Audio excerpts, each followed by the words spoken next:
a written production of the Recreation Centers of Sun City Incorporated and is intended for the sole purpose of informing our Recreation Center members. Any duplication, copying, transmission, broadcast, or use, including electronic and social media, is strictly prohibited without the prior written consent from the Recreation Centers of Sun City Incorporated. Thank you for watching.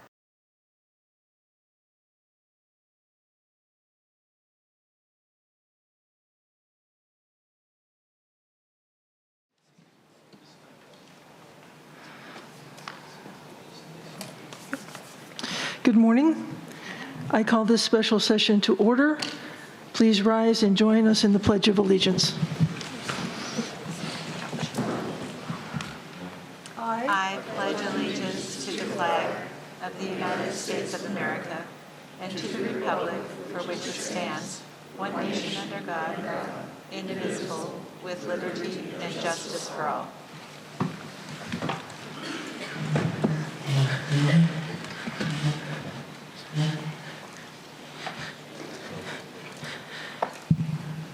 We are meeting today in a special session to bring forth revisions to the bylaws and the policies of the corporation. This meeting is audio and video recorded by the RCSC and made available to our members. Please silence your electronic devices. I will try to remember to remind you to turn them back on at the end of the meeting. I'll start with introductions of the board. Vice President Karen McAdam. Good morning. Secretary Connie Jo Rickmeyer. Morning. Treasurer Anita Borski. Good morning, everyone. Director Steve Collins. Director Chris Nettesheim. Good morning, everybody. Director Tom Foster. Good morning. Director Preston Keiss. Good morning. And Director James Ruff. Good morning. Our timekeeper today is Director Nettesheim. Introduction of management staff. I see that the General Manager, Matthew DeLazansky, is here, along with the Support and Finance Senior Leader, Kevin McCurdy. Good morning. Greetings. Okay. And then what about me? Marcia. We also want to, Marcia, I'm sorry. And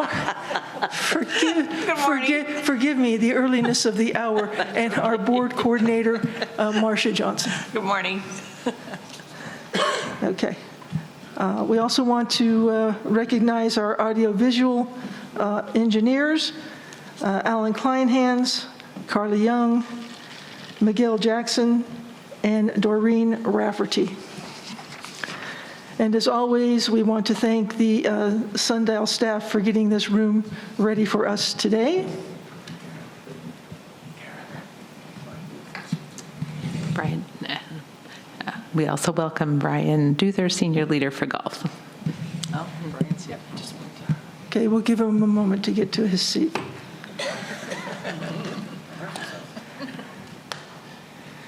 Okay. If you do not already have a copy of the revision documents, they are at the back table. Please feel free to get a set of those. All right. So Director Ruff has spearheaded this project, and I'm going to turn it over to him. I think at this time he's going to go through the revisions, and then we'll be taking questions. Is that correct, sir? Yes. Okay. Director Ruff. Good morning. I want to start off with the board had a committee 2+ years ago in 21 and 22, and they passed the first reading of the changes to the bylaws, and the second reading did not pass. So that document that they drafted was what we started with when we started this review. So if you have it in front of you, there's some changes in the definitions. One of them is bylaws first, yes. The definitions are the first part of the bylaws. The staff used to Kevin McCurdy used to be the Director of Finance. He's now the Senior Leader, so we changed that in here. Instead of saying Director of the Board, it was just the Director. Anywhere it shows up, it's refers to a member of the Board of Directors. We added incident report forms just so people knew what they were. There's a section that requires them when something bad happens to fill that out. The member card got a little extra information on it so that if you don't meet the member documentation requirements, you can't get a member card. The privileges for members in good standing are listed in Article 2, Section 1. The owner or owners is defined, and we modified some of the language with input from an attorney. Privilege card holder is a non-owner property resident, as defined in Article 2, Section 3 of the bylaws. And then, yes. Could you, if we're on section E or F or G or Article or 3 or 4. Yeah, say where you are in the document. Yes, we're in the definitions, which is the first section. It's not in the articles, it's the. Yeah, then we need to type.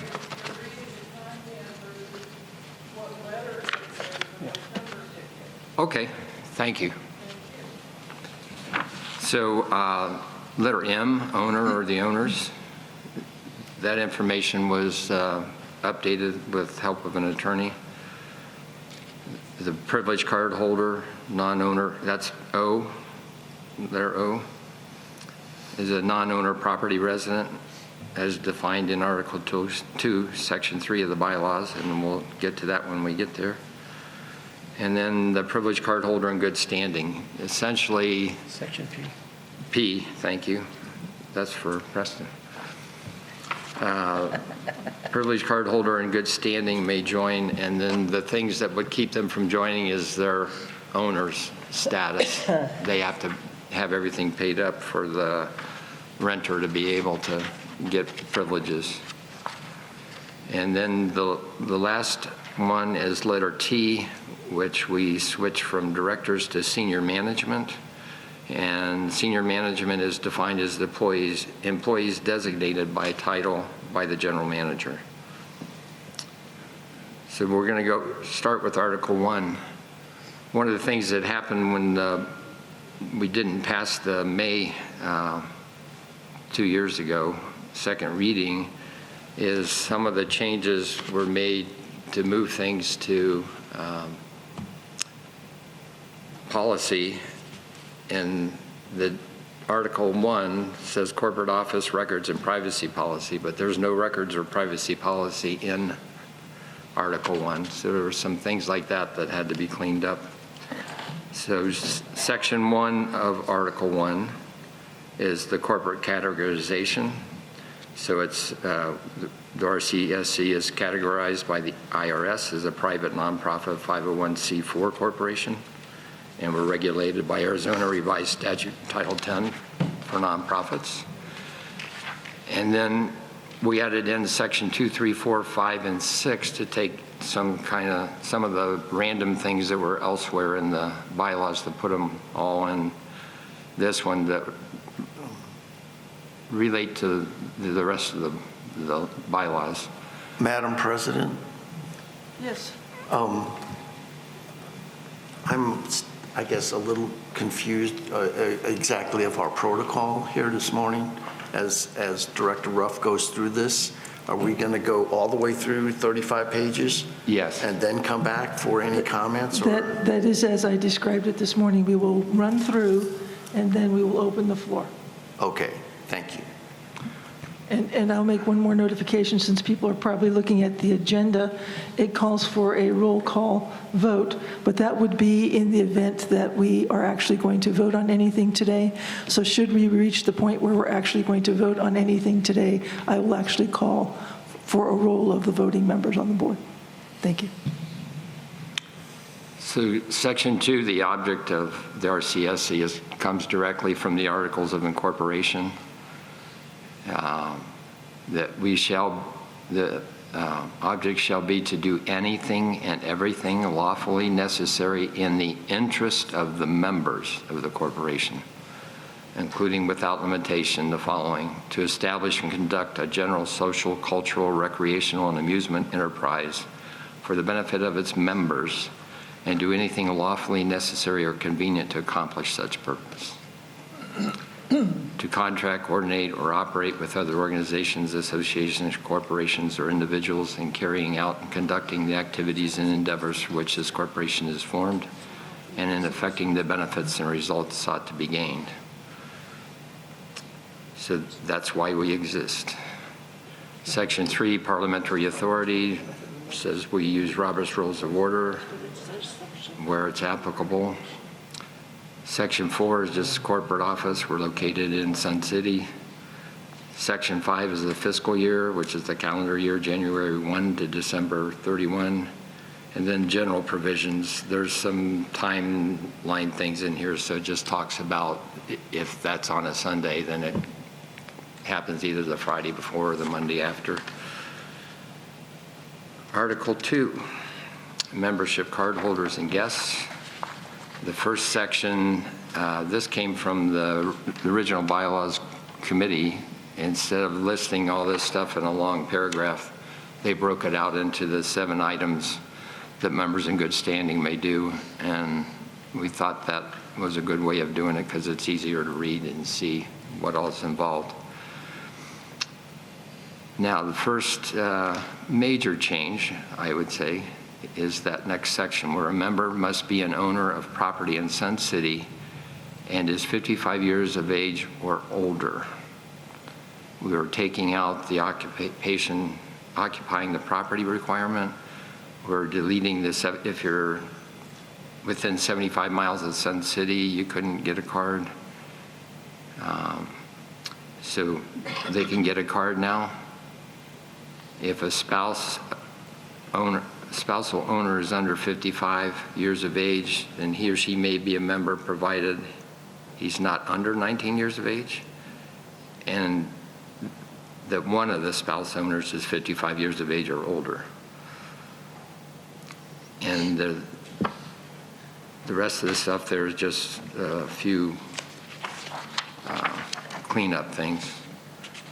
Next page on paragraph G, owners that own multiple properties are not considered to occupy more than one property at a time.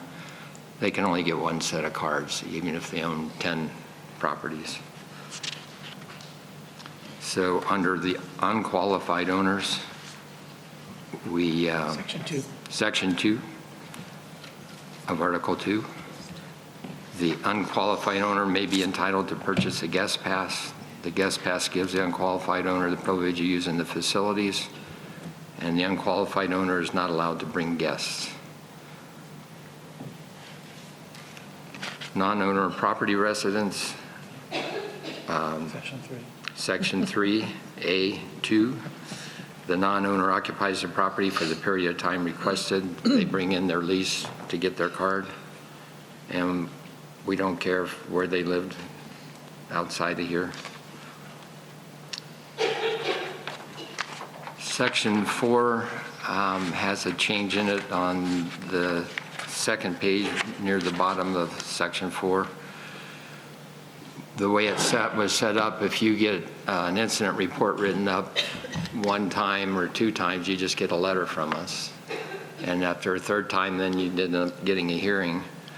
But if somebody does something sufficiently egregious, we really don't want to wait till the 2nd or 3rd time to take action. So this allows us to take an action on what happens if it's egregious or not. We'll go forward with the 1 and 2 if it's just minor stuff, trying to get them to knock it off, whatever it is they're doing. Section 5 is deleted, and the hearing procedures are now in Article 12 or 13. I think it's 13. So Article 3 just has a few minor changes, will to shall, in Section 1. So you're on page 10, you're on page... We're on page 10, Section 2, just updating the PIP language and getting the ABCs. along with the format. Capital improvement fee, same thing, just getting the ABCD format so that it's consistent. Membership meetings, simplifying the language. Article 4, Section 1. Thanks, Preston. The general manager is responsible for getting the word out, and so we're going to publish it in the RCSC. Printed and electronic communication is determined by the general manager. Special membership meetings, there's same changes as before. It's how we're communicating that that's coming. And then another significant change in Section 3 on page 12. Membership quorum, the maximum proxies for any one member is 25. And Section 4 is just minor stuff. Section 5, we made a little bit of a change to that since this was printed. So Section 5, the voting procedures at the memberships meeting. If you all remember, we had a vote and we ended up having to go to ballot, and then it took forever. So the voting shall be by members in good standing present at the meeting of the members.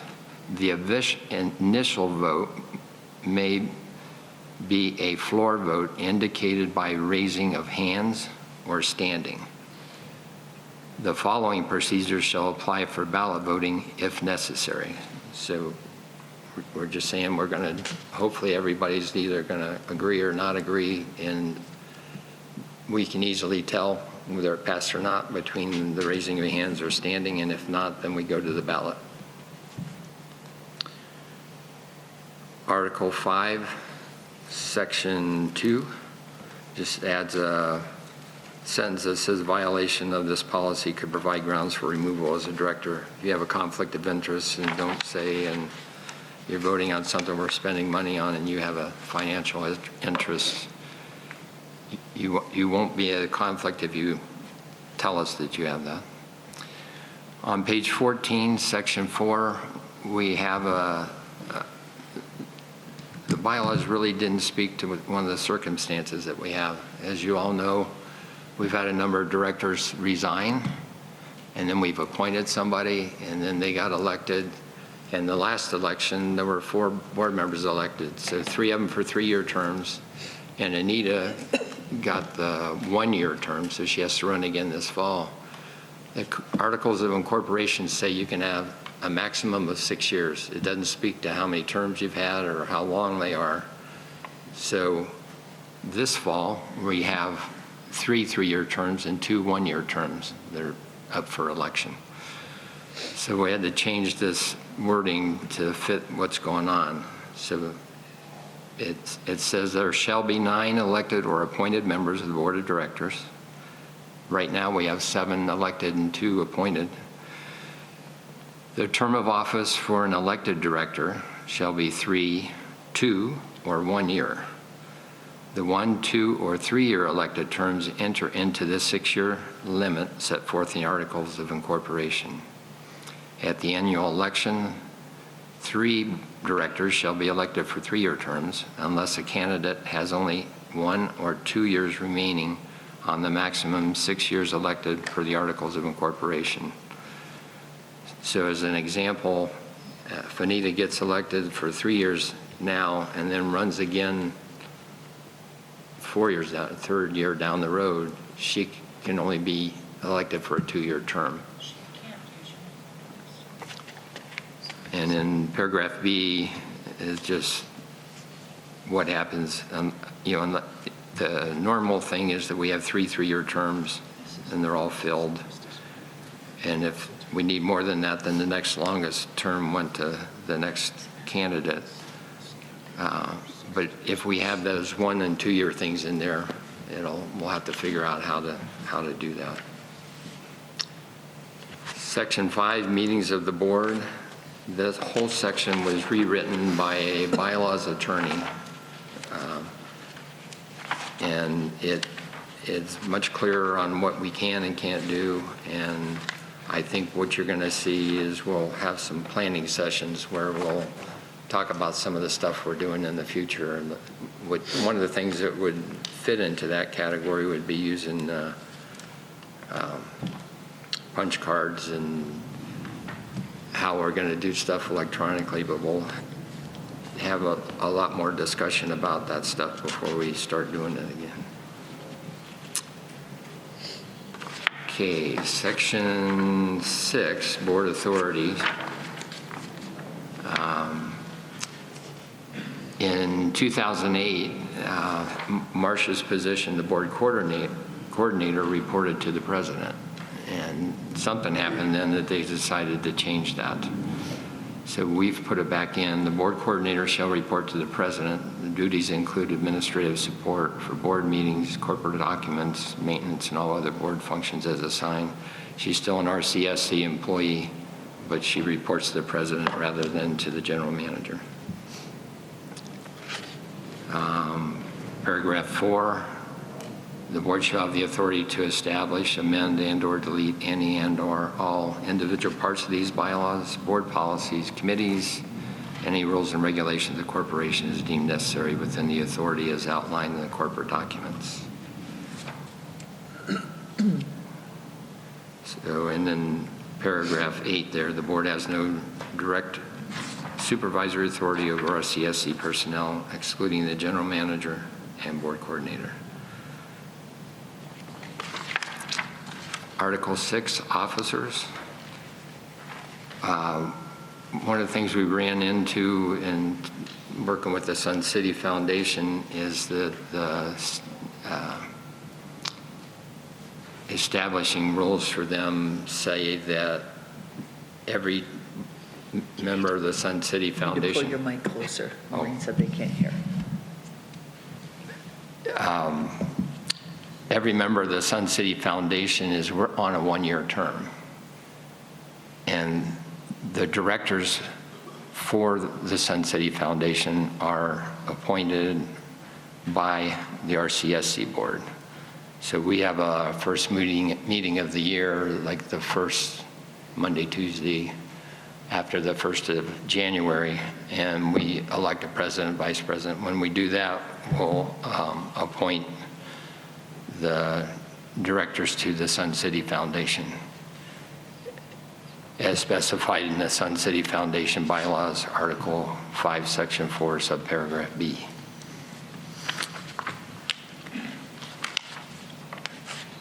Article 7, nomination and appointment procedures are just some minor stuff, nothing exciting. Election of directors, Article 8. There's just one minor change, and that's in a recall election, which if the members did a recall and removed a director subsequent to that, an election will be held to replace the board member instead of an appointment. Article 9, minor changes until we get to the second page there. One of the things that happened a couple years ago, I guess it was in 21, was this thing read, the board will have 60 days before the date of submission to accept or reject a proposal from the board, from the members. And we do not have the statutory authority to do that. The board members bring forth something, we can give them, within 14 days, we have to give them a petition control number, and they can go do what they need to do. But we can't tell them, no, that doesn't fit. That's your choice to do what you can do. And then there's some minor changes to the section 1 after that. The petition start and completion date shall not exceed 90 days. And on the second page, somebody withdrawing their Petition. may withdraw on the signer of the petition, if they want to remove their name from it, they need to do so in writing to the corporate office. Article 10, indemnification and risk management. We added some additional people to the indemnification part of that because the committee members of the insurance, budget, finance, and audit, and long-range planning committees are doing a lot of additional work beyond what they used to do when they were first started, and we thought they needed or deserved to get that indemnification. Investments, there are just some minor language changes as you go through it. And on page 26, there's just, this is the most significant one, but it's just talking about bonds and debenture notes that we can buy. And Kevin probably has this engraved in his head somewhere. The rest of it's just minor changes. And we have a new Article 12, which is the committees. There's a couple of... You're on page 28? On page 28, thank you. Section 1, the committees. There's some additional language to what we used to have to try and spell it out a little better. And the changing things would be in that first paragraph of Section 1. The committees have no decision-making authority limited to presenting ideas and recommendations to the directors and management unless otherwise authorized. The committees shall be established by the board.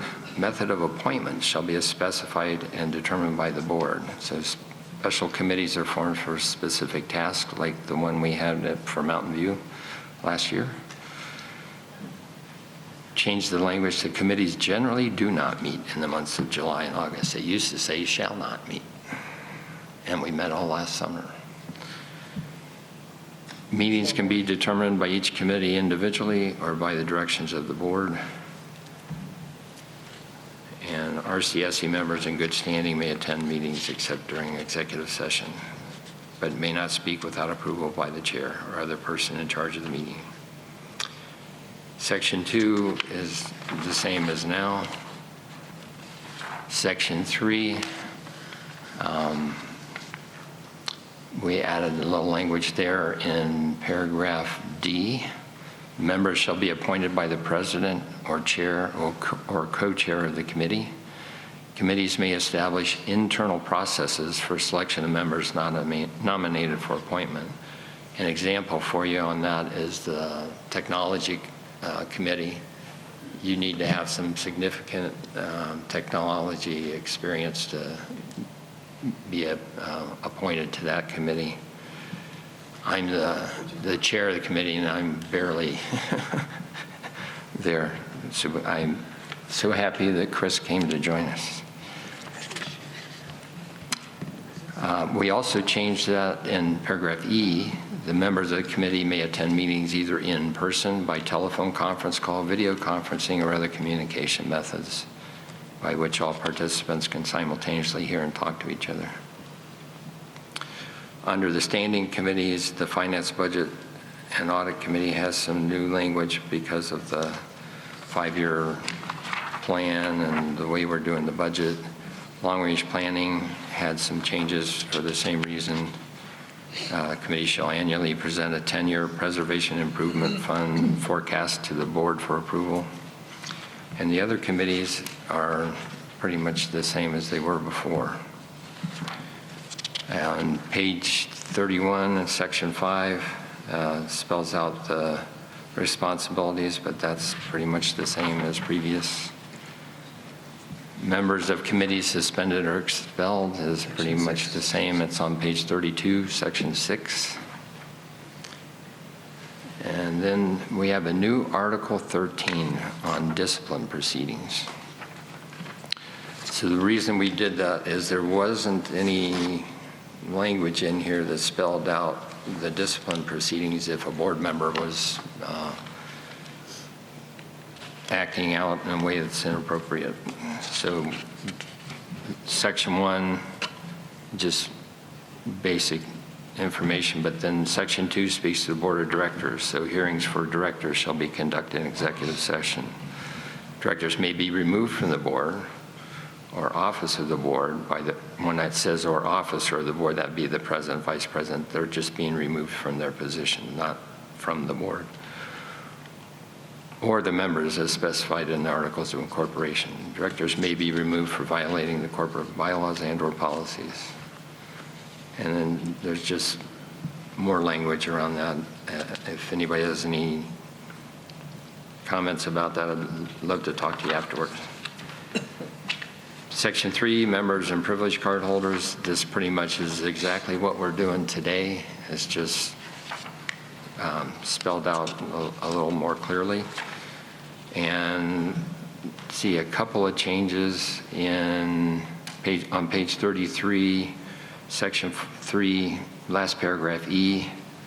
It says the member card holder may submit a written request, waive the hearing. No, it's not the one I was thinking it was. Where'd it go?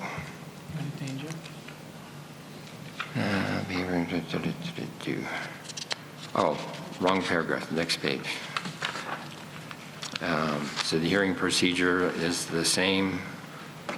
One of the things that we've changed is that on section B, page 6 on the last page, 35 of 35, paragraph 6 there, if a hearing involves 2 or more individuals from a club, both parties shall receive a closing letter stating the decision made by the Board Hearing Commission. So we recently had an issue going, and we notified the person of the results, the person that was complained about. The person that complained, we couldn't tell her what happened because of the way that we've set this up. And then in talking about it and look at it, if a hearing involves 2 or more individuals from a club, and there's an action there that they still need to work together, as opposed to somebody who did something inappropriate in the swimming pool or something. So we've added that. And then in the paragraph C, the board hearing appeal, they can appeal, and the president can approve or disapprove. If it is approved and they have additional information or witnesses they would like to present in writing to the board for review, we thought they should be able to have that option. So those are the bylaws. I think the biggest changes would be the getting rid of the 14 days a year that your guests can come, getting rid of the 75-mile, outside of 75-mile thing, saying that if you own a property, you can get a member card if you're at the proper age. And even if you're renting it out. Got input on that from Kevin's folks who do this every day, and from other members and board members. And we generally agreed to do that, although the one member not here who has a little bit of a upset with that is Steve Collins, and I won't speak for him. He'll speak at the regular board meeting about it. So if you have any questions or comments to make, the mic is open. Please give us your name and member number. Claudia Wilson, 145604. I'm confused about the terms member and card holder. I'm not referring to committee members, but I seem to recall that some time ago, the term member was replaced by the board with the term card holder to be more specific. And throughout Director Ruff's presentation just now, there were many references to member. So what my question for you is, are both of those terms still in valid use? And if so, what's the difference between them? Good question. Basically, card holder to me is only the non-member card holder. We had card holder members. Well, now we're just members. If you're a member and you meet the requirements, you can get a card, but you're still a member as far as the language in here. So somebody that owns a property and they're under 55 is a non-member. So if we use member, that's somebody that meets all the qualifications to have their card, and they're in good standing. So the term cardholder refers to people who are lacking one of the requirements but still No, that would considered be, valid to use the facilities? no, it'd be the privileged card holder is now the only use of the card holder. Yes. Kevin, would you like to take a shot? Sure.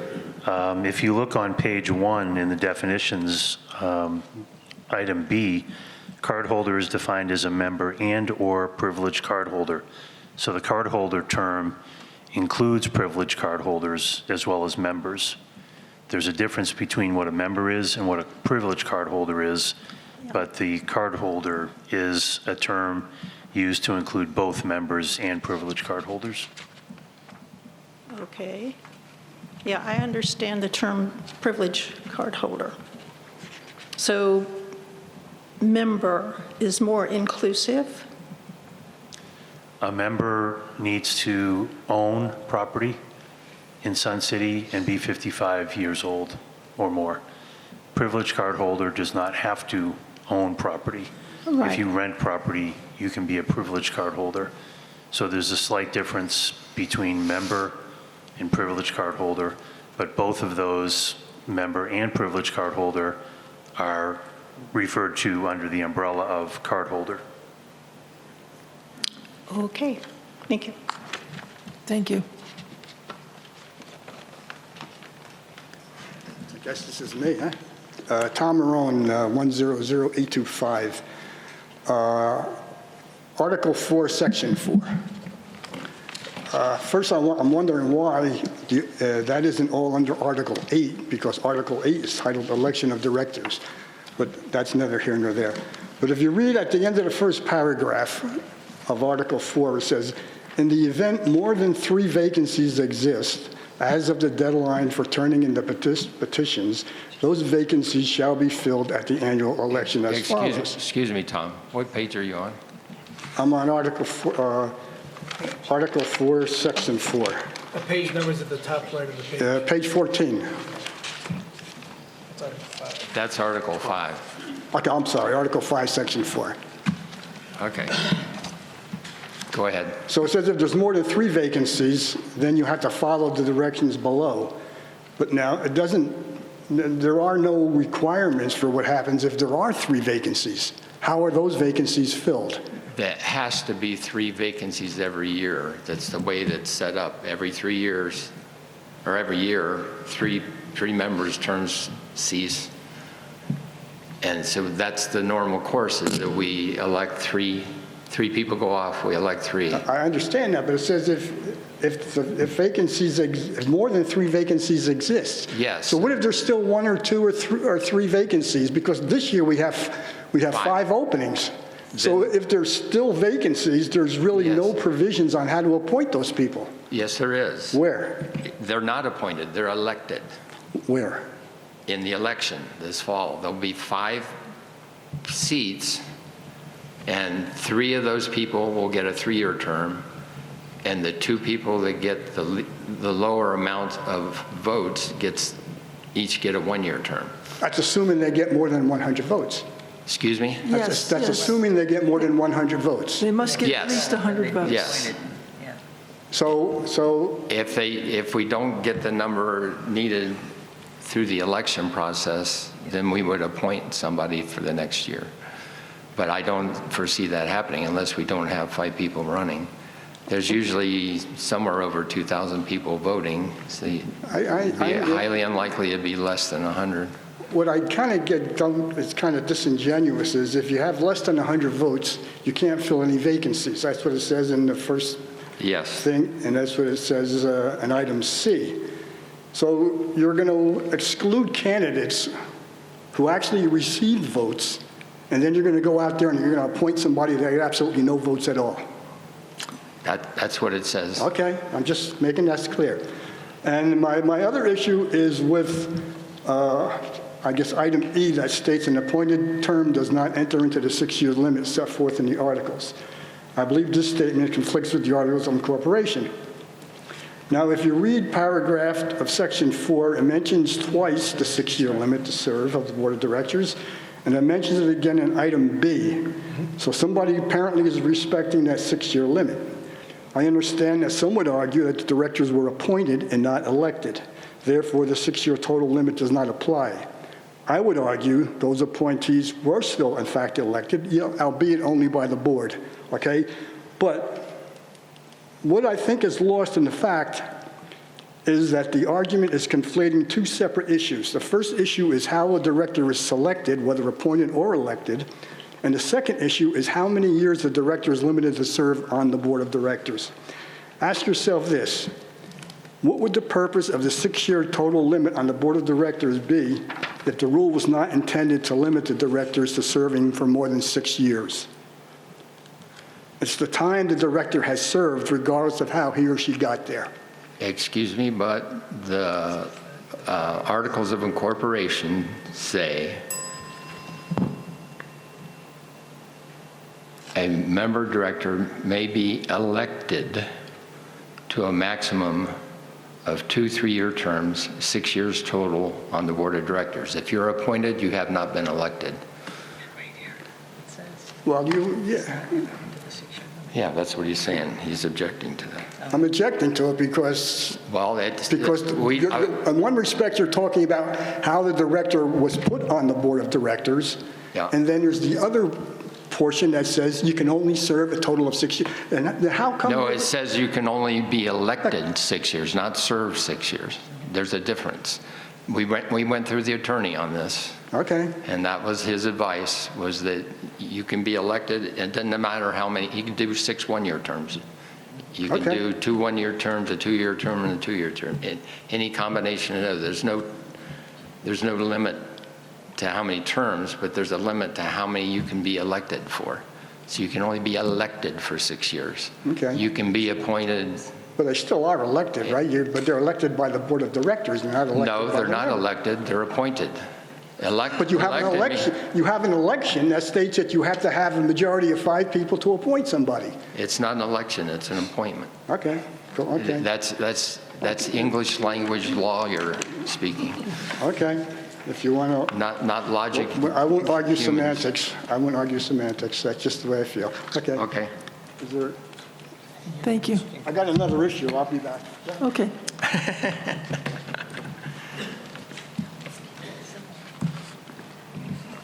Good morning, Mary Dahlman Shopper. My number is 128442. Excuse me. Please say your name again. You were away from the microphone when you said it. We lost your name. We couldn't hear it. Loud enough. Mary Dahlman Shopper, number is 128442. And just a couple questions. Is there a limit to how many properties can be owned and rented out? No, there is not. There are people that own. Kevin, do you know how many the most? I think probably the maximum I'm aware of is, I believe, 10 or 11 properties owned by one individual. Okay. Okay, so does this impact the age overlay that we have? No, because they can only rent it to, there still has to be somebody 55 Okay, plus but the living owner. there. Doesn't matter how old the owner is. He could be 20 years old, own 100 of them. It doesn't change anything. The people living in those rentals have to have at least one person 55 plus. Interesting. Okay. And the next question is around disciplinary proceedings, egregious behavior. Yes. That sort of thing. And I guess that would be page, 34, I think? No, that's in That's earlier. Article- I think it's back in Article 4. Article 13 is what I have written down. Bylaws, disciplinary proceedings, 34 of 35. Okay. My question is this. Within the language, it says that a person who has, let's say, been outrageous, comes into the rec center and their behavior is horrible, they don't have their card, they don't have any ID, and they want access. And they're just being a jerk. And this goes all the way to egregious behavior. And that person, by what is written, which I can't find right now, has to admit to being guilty. My question is about the word guilty. This is not a legal proceeding.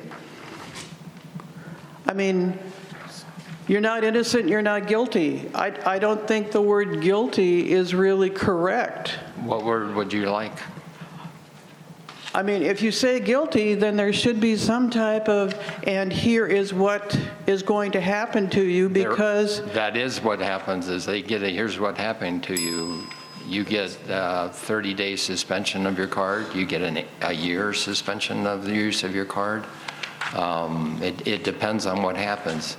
If it's something minor, you get a cautionary letter saying, yeah, if you do this again, you're liable to lose your privileges to use the facilities for a month, 3 months, 6 months, a year. Is that written in here? I don't think so. Well, it does. Okay. I just Right here read on it. Page 34 at the bottom. Thank you. It says owners who misrepresent theirs or other occupancy of property, 6 months. So it's that, and it goes to the next page. So, yeah. Thank you. That's the board hearing decision. So the hearing commission has the authority to apply what's said there, which is owners who misrepresent their or others' occupancy of property should get 6 months they can't use their card. Owner members or privileged card holders falsified documents, it's a year. Member or privileged card holders who misrepresent the age or residency of a guest, 6 months. Members or privileged card holders or guests who fail to comply with corporate documents. Appeal process may provide additional information, that's 3 months. Should none of the 4 options be pertinent to the offense, the hearing commission may determine the discipline as they deem appropriate. So we add one. My purpose is that the word guilty has other connotations which, as a board, as a community, we may not want to go on there. We can find a better word. That's all. Okay. Where does it say guilty? Can you tell me? Page 34, number 10, just above B, board hearings. If the accused is found guilty by the hearing commission. Okay. Yeah, I think we can find a better word. Tom Marone, 100825. Article 5, Section 5. What page is that on, Tom? Page 16. Thank you. It states that motions made in board meetings shall be read and passed a minimum of 2 times before finalized and acted upon unless readings are waived by 2/3 majority of the board.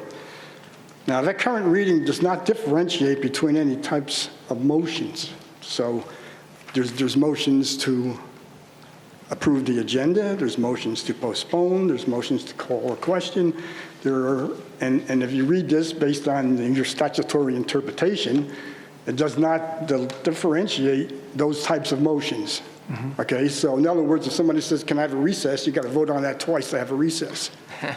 Now, there is wording that already exists under a section of Robert's rules that clears up that wording that I would recommend and suggest and would like to see that same wording inserted into this rule to clear that up. Okay, if you would email me that, I'd appreciate it. Okay, I will do that. Thank you.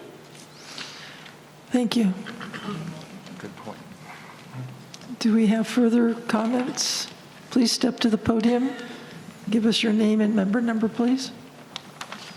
My name is John Kaminsky, 158-649 is my number, and I would like to talk about something other than the articles. Are you open to that? No. No, Not this at all. meeting is a special meeting for the bylaws and the Board policy. policies. Okay, thank you. Thank you. We're having When will you be open for that? Thursday, I'll- the, Well, that's a board meeting. If you have general comments, they can be made at the exchange meeting. The next exchange meeting is October 14th. Yep, at 1 o'clock. Okay, thank you. And that will be at 1 o'clock in the afternoon. Thank you. Kevin? Mr. McCurdy. If there are no more members that want to speak on this, could I just clarify a couple things? certainly. Wait, Okay. we got a member. Kevin Wade. Okay. We have another member to speak first.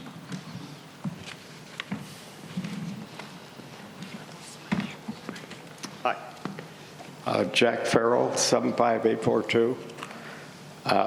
First thing I'd like to mention is I have some rat after going through all these papers. Shall I send them to Director Ruff? Or shall I send them to, who do I send them to? You can send them to me. Okay. Do you have the email address? No, I don't. It's jruff@suncityaz.org. Okay. You can also find it on the RCSC website. All of our emails are on there. Okay, that's good. First question I have, I don't quite understand this. It says that this thing was amended October of 2024. It does. Well, no, that is on there because if we do 2 readings to approve this, is when it will go into effect. So it's a projected date. Projected date. Uh-huh. Okay. I want to address the incident reports.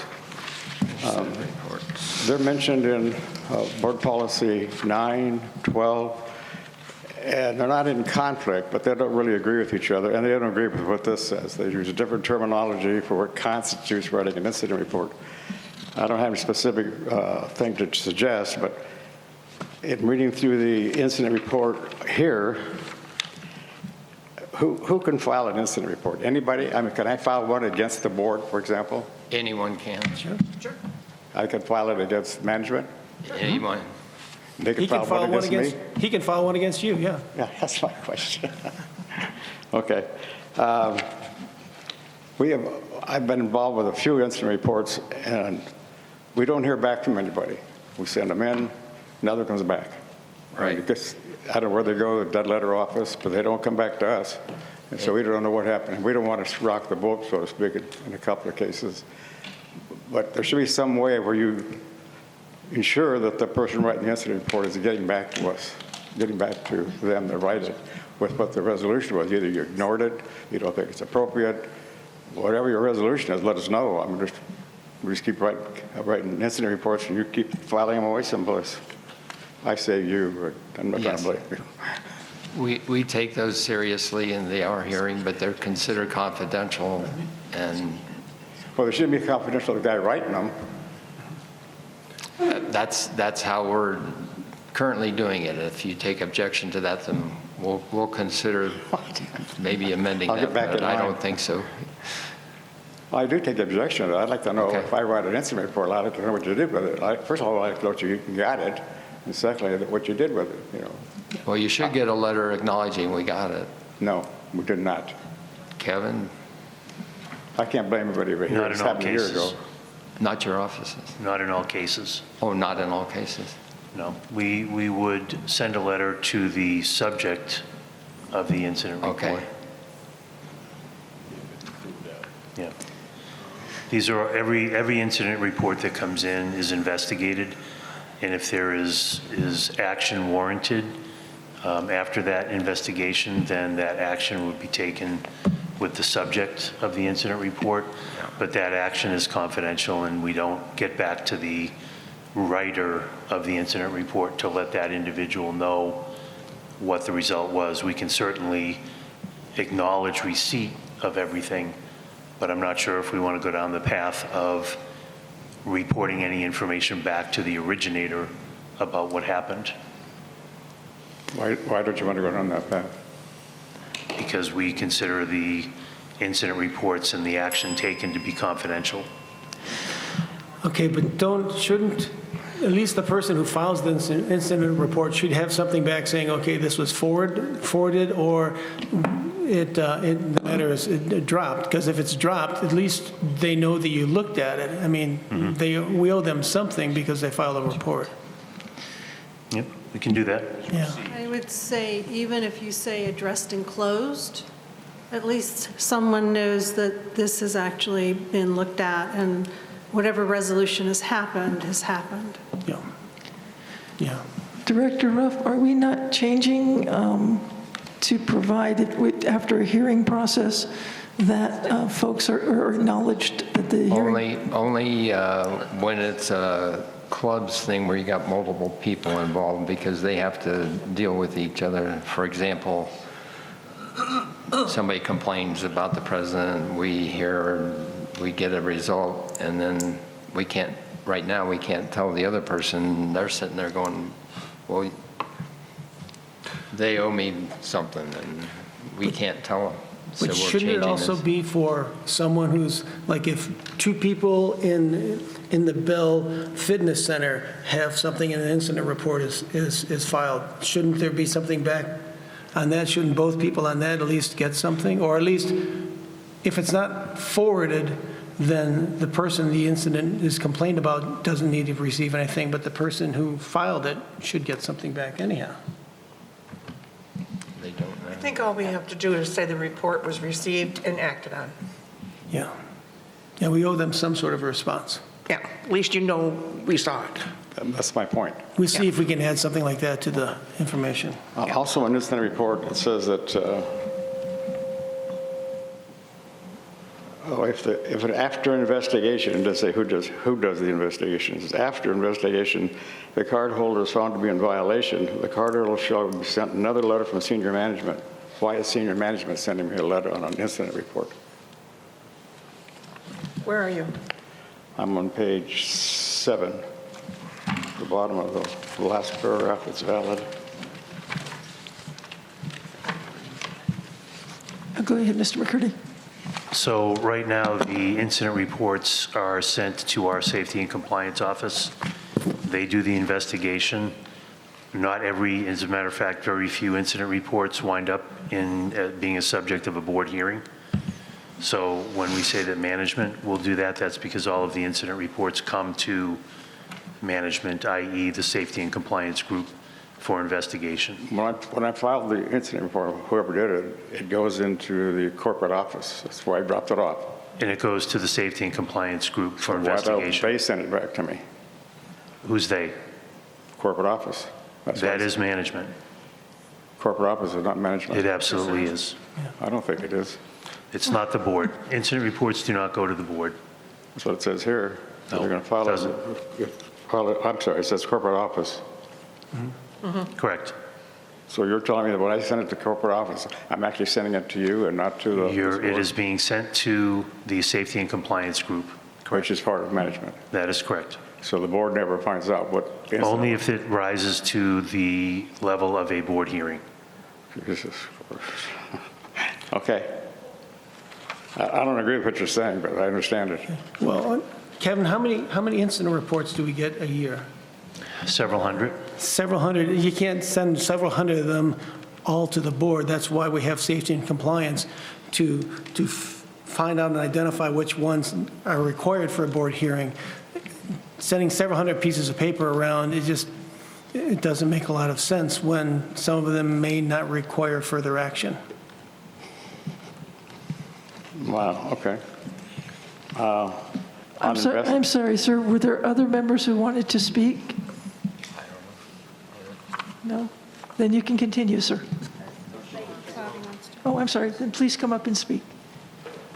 We want everyone to have an opportunity. Claudia Wilson, 145604. And I want to echo what that gentleman just before me said about incident reports. I brought to your attention back in the spring that I had had 2 incidents from the same person in the fitness center that endangered my safety. And I did submit incident reports, and I never heard a word back. And maybe it's just me, but I consider something that personally endangers someone to be on a much higher level than someone who lies about the age of their renter. And I would like to know the rationale for keeping whatever action is taking confidential. I don't need to know the name of that person. I don't need to know what the punishment was. I just need to know that it has been addressed, and appropriately, I might add, not just a letter. You know, when someone endangers your safety, a letter is just not going to cover it. But, and I really do think that you should reconsider keeping your action confidential, because in my situation, I didn't know if you had received my report. I didn't know if you had read it, taken action on it, nothing. And I didn't feel safe going back to that center, knowing that that same person was going to be there, and maybe he's going to try to hurt me again. So what's your rationale for keeping the action confidential? Before you answer that question, did you want to address, I don't want to address this individual case, but this member has brought this up before. We have looked into this matter. This member was informed. I'm not really sure how to respond. I want to be very careful with incident reports here, because when we toss around incident reports, we increase our liabilities. And the rationale for keeping information confidential is that all the parties have rights in this matter to confidentiality. We have a process here for handling these reports. We're making minor modifications to more inform the parties of the process. But other than that, we do not share incident reports. I'm sorry, did management want to comment to this specific case? Not necessarily at this time about this specific case, but we have addressed this in the past when it was brought up, and we will do it again just to help clarify the situation for you. But we do not give out the information of the incident report. I do think that it's reasonable to expect the receipt that you got, that we did get your report. And I will look into that, and we'll see whether or not we're doing that. And we'll also go back around this individual's request again. Thank you. Thank you. I just want to reiterate, I think you need to rethink that policy. I don't think anybody in this room would think that that's okay. When someone has been threatened with physical harm and you never hear a word, you never get any kind of reassurance that you're not going to let that happen again. That's unacceptable. Thank you. Does anyone else wish to speak? Sir, did you wish to get back up and make another comment? Please do. Please do, sir. Please come.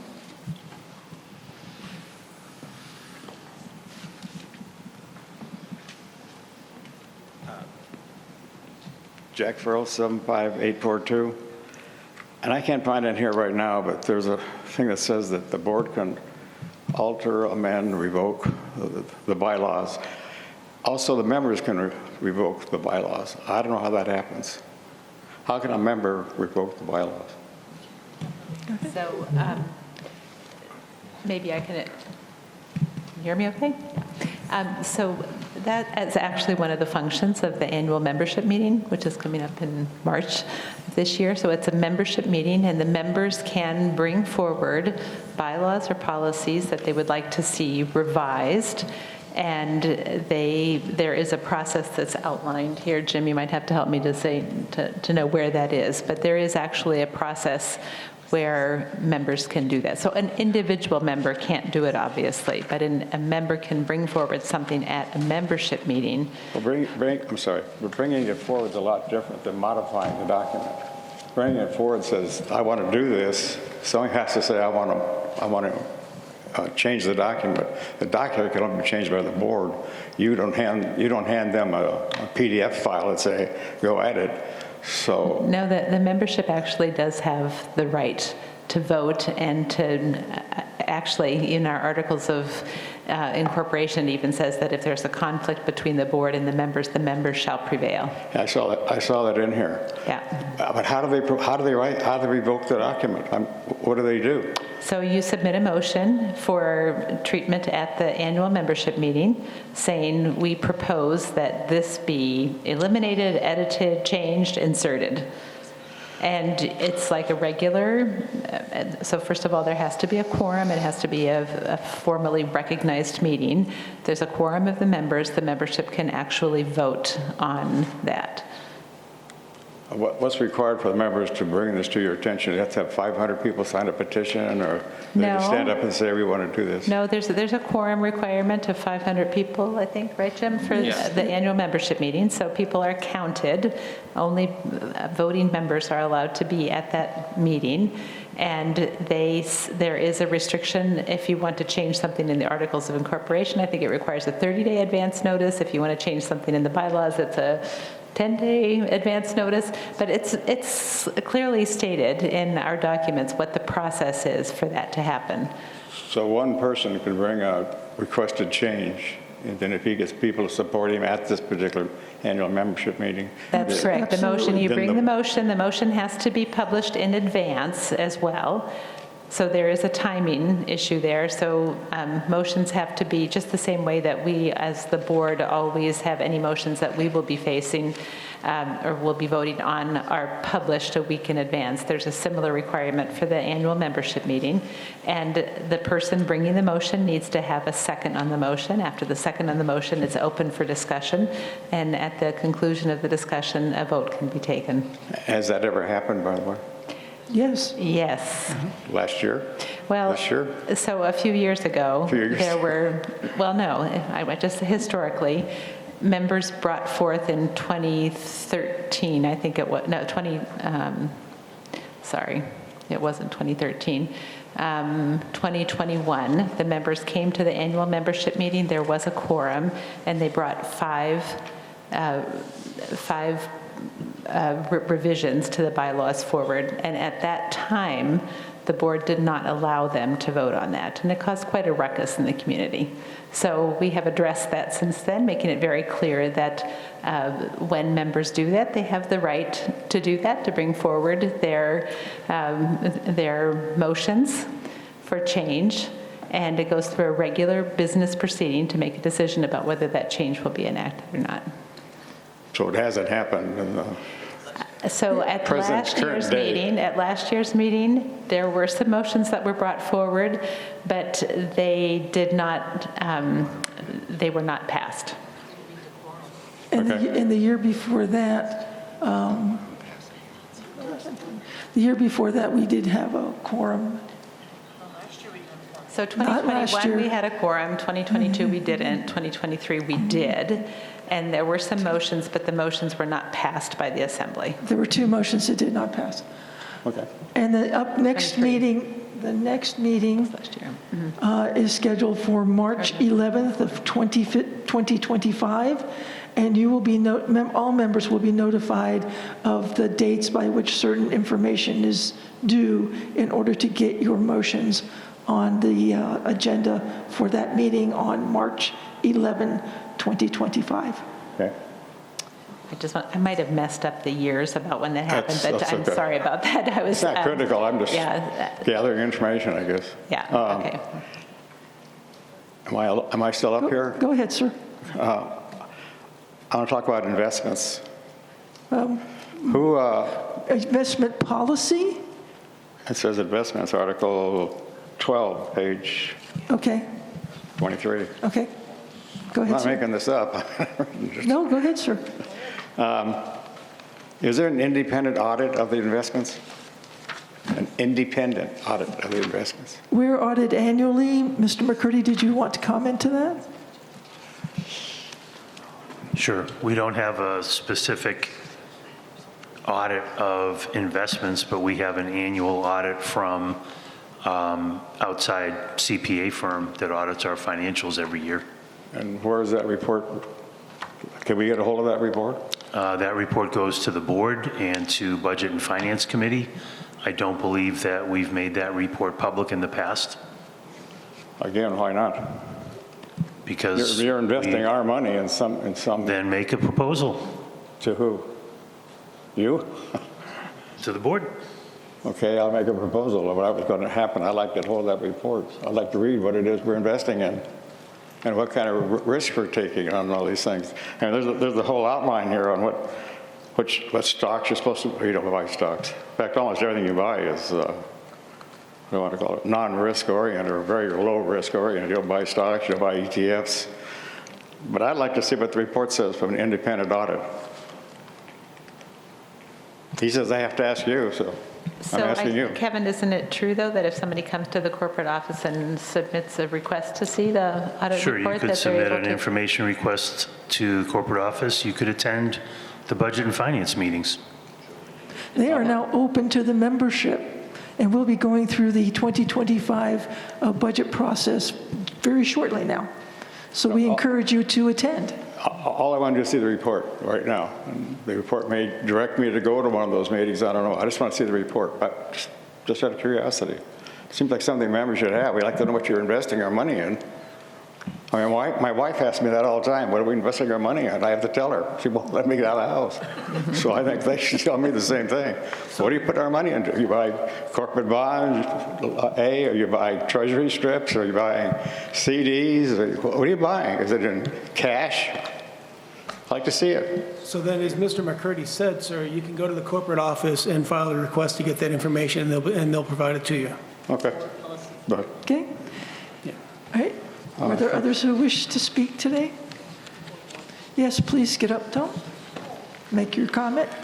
Just for clarification, the members did pass a motion at the last membership meeting that we had a quorum, and that was that the minutes from the membership meeting would be posted within 2 weeks after the meeting.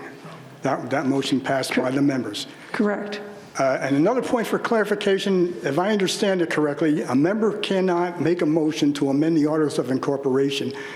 The board has to first make a resolution as to that amendment, and it has to be voted on twice. And once the board approves the resolution to amend the articles, then it can be brought up at a membership meeting for a vote. I believe you're correct, Tom. Okay, thank you. Yep, the items that have been brought up most recently didn't actually change the articles, so. Yeah. Mr. Roloff. Good morning, Ben Roloff, 12663. It'd probably be no surprise, but I need to talk to you a little bit about history. And in terms of revisions that you're looking at, whether you're talking about our articles of incorporation or whether you're talking about our bylaws or our policies, they don't have the longitudinal history of the 10 Commandments, any of the three. All of them have been revised a number of times, including by a very specific example, an answer to the question this gentleman had about what happens if there's a conflict between the membership and the board of directors, and the language that's in the document saying that the members would then prevail. Got to back you up a whole bunch of years of history. There's nothing sacred about 6 years of term, whether it be appointed or by elected. That's actually pretty relatively new. The start was a 1-year maximum term, period. One and out. That was back in 1968. That hung around for a couple of years, and it was discovered that, geez, with the learning curve, which was so steep that you barely knew what was happening by the time you were done forever. But the idea was, the opposition was, there is so much talent within our community that we can certainly provide, and go back and tap that one more time. Eventually, that went all the way out to 2 years. And that's when the first argument occurred. The board decided they were going to change it to 2 years term, and that would be the one 2-year term. And they had a stagger at 5 and 4 to get that stagger in. But the members didn't really like that. And the membership meeting in those times, the document said, the membership meetings occurred quarterly, 4 times a year, and it had to have a quorum of 100 people back then. At the membership meeting, the board had just passed a requirement of the 2-year term. The members said, no way, and they overrode the board and put back the 1-year term. Now, that didn't last very long until it was changed again. But yes, in that particular case, there was a conflict, the members prevailed, and that became the bylaw. So, your little history lesson for the day. Thank you. Thank you.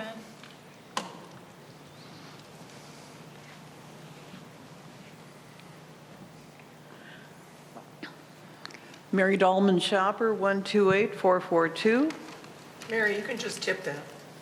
It'll tip right. No, there you go. Mary Dahlman Shopper, 128442. A quick question. Does Shoah fall under all of these things? No. No, oh no. Shoah is a private organization. We don't have any involvement with Shoah. There's nothing to do with us.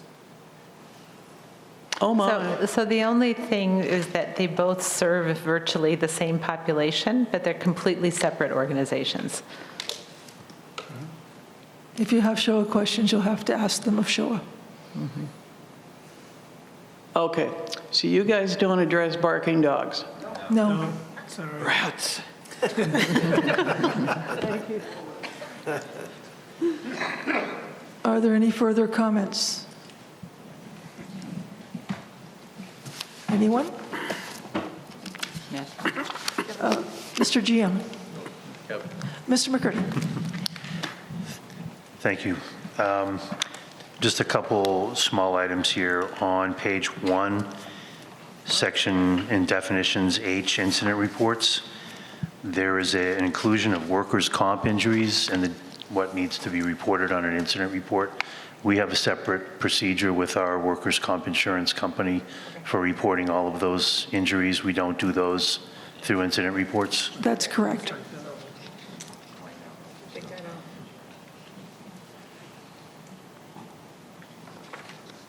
Okay.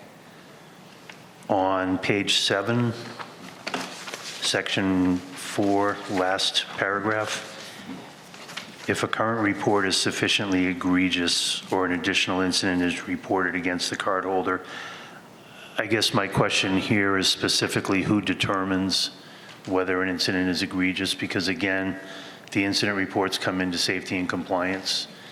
If they think it's egregious, it should go to Matthew and the president. Can we include that? Yeah. Okay. So you wanted to say if the current report is sufficiently egregious as per the Safety and Compliance Office? As determined. Okay. I think we actually deal with that in one of the board policies. Because I remember, God, I can't think of her name now. Stephanie sent me some language for. Okay. Could we link back to that then? Yeah, I'll have to look. Okay. It'll be in one of these policies that we're coming up. We're going to say if it's considered egregious by the safety, they will contact Matthew or. Okay. Page 18, section 2. It says, since all Sun City directors are on a 1-year term. Can we say all Sun City Foundation directors? Where are you? I think that's Article 6 on page 18. Section 2. Yeah. In the highlighted area, it says, board shall also elect new directors for the Sun City Foundation. Next sentence, since all Sun City directors are on a 1-year term, can we just say Sun City Foundation directors? Foundation directors, yes. Yes. and there's a second reference to that, Kevin, a couple lines down. Yeah. Next sentence. Foundation. recommendation. We can clean that up. Okay, too.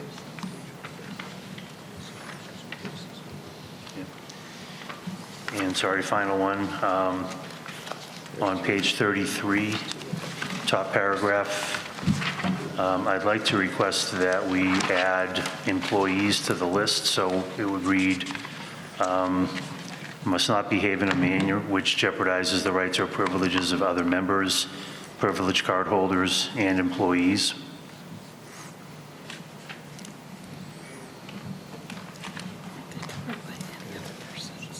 Jeopardizes the privileges of other members, cardholders, guests. Kevin, are you asking that employees be called out specifically? Because we've got any other persons, which would cover employees, but it sounds like you're wanting employees specifically designated. That would be my request, yes. Okay. I would, if I were redoing it, I would say not behave in a manner which jeopardizes the rights or privileges of RCSC employees, other members, privileged card holders, their guests, or any other person. Okay. Sounds good. Okay. That's it. Thank you. Thank you. Moving on. Board policy number 2. There's some minor changes, nothing significant. It's a one-page document, and we're just updating it to be congruent with the other things that we're doing. Anyone have any questions on the board policy 2? Seeing none. Board policy 3. There's a change on the second page. The front page is just some language changes. And paragraph 8 at the top of the page, if you're reviewing documents, if the gentleman there asked to review documents and went in and used this, and he could either request to have a copy or he could take a picture with his phone. So that's a very simple change. Anybody want to speak to that? Seeing none? Yes? Does that 8 stay striked out? Excuse me? It says 8 is striked out. Should that 8 be striked out? Because you got 7. No, it shouldn't be struck out. Okay. Thank you. Well, that's just because the way it formats when you do that. That's just Yeah, a format it's thing just from Word. Yeah. Oh, okay, sorry. No, it won't be. Okay, board policy resolution number 4 is something new. And what it's specifying is how we're going to implement Robert's Rules of Order for board meetings. So this is our RCSC Special Rules of Order. Robert's Rules of Order allows users to establish specific ways to apply the rules. The following would be the application of Robert's Rules for board and membership meetings. And for membership meetings, unless otherwise approved by a majority of the assembly, each member may speak twice on each amendment during debate for a period of 3 members. 3 minutes. I'm sorry, each member may speak once on each amendment during debate for a period of 3 minutes. A member wishing to speak a second time may do so only after all members have spoken once. So if you looked at our normal board agenda, you would see there's a consent agenda, which is in section 2, paragraph A. The procedures for small boards, that it just simplifies. Robert's Rules is for small to extremely large groups, and so you have different things. So the procedure for small boards, raise your hand if you want to speak. There's no limit to the number of times a board member can speak to a debatable question. Informal discussion of subjects permitted while no motion is pending. The chairman is a member and may speak in informal discussions, debate, and vote on all questions. So if you watch the House of Representatives, the president of the Congress doesn't get to speak about it. He'll say what it is, but the rest of the people get to speak. Special orders of business, after a roll call and quorum is met, you'll see this on our agenda, approval of the agenda, reading acceptance of minutes, treasurer's report, management report, committee reports, rec center update reported by general manager, president comments, announcements, committee recommendations, unfinished business, new business. And then it just defines some stuff for the board members, so if they keep this reference page, the 6 stages of a motion. You make the motion, it's seconded, the chair states the motion or asks somebody to read it. Members debate the motion, the chair puts the motion to a vote, and you announce the results of the vote. And then the next section under that is what can happen to slow down that 6-stage process. Understanding the precedence of motions. Only one main motion is allowed on the floor at a time, but many secondary motions can be on the floor at the same time. Precedence of a motion is like a ladder. The bottom rung is the main motion. When any motion of the below list is pending, any motion above it on the list is in order, and any motion below it on the list is out of order. So we've gone through, we're debating the motion, and one of the board members says, makes the motion to lay it on the table, which basically they want it to go away. And then we have to deal with that motion before we can go back to the original motion. Same thing with the other things. In June, I had a motion up and we voted to postpone it to the next meeting. If you postpone it, that way it automatically goes onto agenda at the next meeting. And, or you could do postpone indefinitely, then it needs to come back. If it's laid on the table and it's not brought back, it's dead. So this is just shorthand for the board members to reference if we're, as we're doing our business up here, and keep it simple and everybody knows where we are. Preston? You have a question for clarification.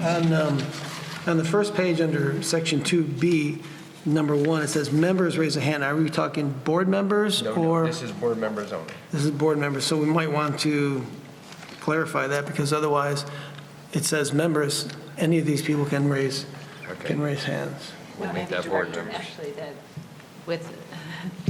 with Robert's Rules of Order, and I'll defer to Tom on this, but we are the assembly.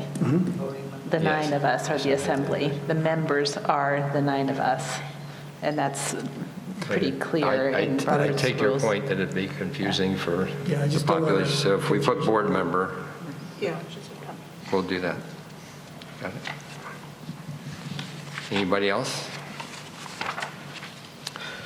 Tom, I've been expecting you.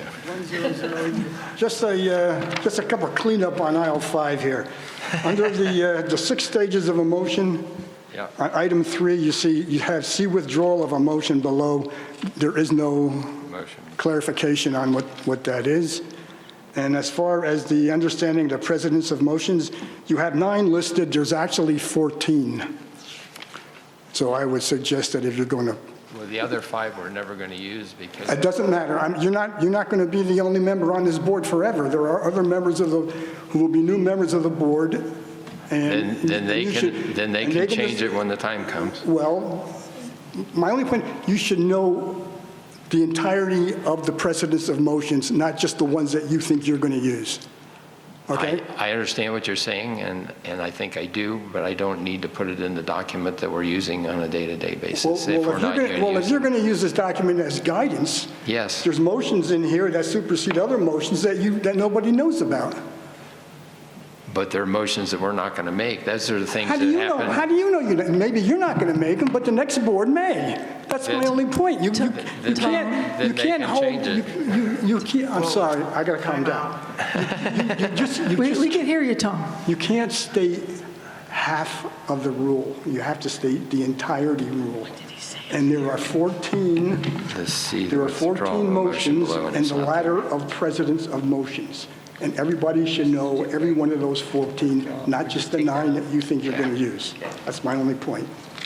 Point is taken. I will send you the full list of 19. I have them. Thank you. Thank you. You can still send them to me. Thank you.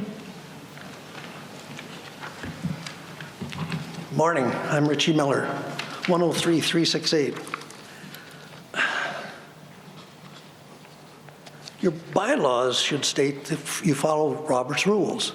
Yes, this is To Robert. put this in a policy, basically, you're usurping the chair's prerogative. The chair, if this is just for the board, Yes. the chair is in control of this. Yes. This can be put in her folder. You Yes. don't need it in the board policy. It just, you're thickening up everything. Just trying to keep it simple. Try to keep it simple is good. Put it in Ms. Fimmel's hands, and that's simple. It's done, without writing it anywhere. Thank you. Thank you. Anybody else? Okay, Board Policy 6. I would just like to maybe clarify a little bit with that document. Robert's Rules of Order requires that there are Robert's Rules of Order, there are special rules of order, and there's a precedence on some of those items. In other words, special rules of order take precedence over Robert's Rules of Order. If there's something in Robert's Rules you don't like, you write a special rule of order, okay? And that covers it. Special rules of order are necessary for items like consent agendas. When we list our documents, our corporate documents, there should be standing rule, there should be you say Robert's rules, there should be special rules of order, and there should be standing rules. And each one has its own little level.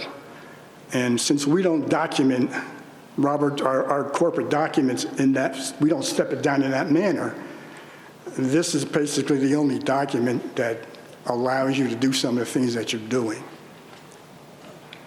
Yes. You understand? Yeah. Understood. Thank you. Okay, Board Policy 6. It's a minor change requested by the Sun City Foundation to be added to the privacy policy. Any questions? Cardholder, guest, and host punch cards. There's a deletion of paragraph B, which is the live within 75, or outside is 75 miles. You're limited to 14 guest visits per year. We're just deleting that. I think everybody here would support that. And we're not getting rid of punch cards until down the road when we figure out a better way of doing it.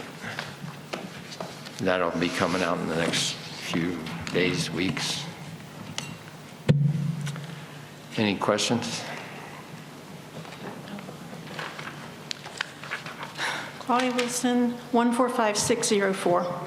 I think we all remember at the last member exchange meeting, there was a lot of confusion about punch cards, whether or not they had to be bought through the portal, they could still be bought in person. According to the way this is titled, they're still in existence, and as you've just said, that's going to be in place at least for a while. Yes. I really think that you need to give some thought to our residents and our members who do not use computers so that they don't have to make a special trip to the cardholder services office to get a guest card that they have always gotten in the past through a punch card, but they don't have to go every time.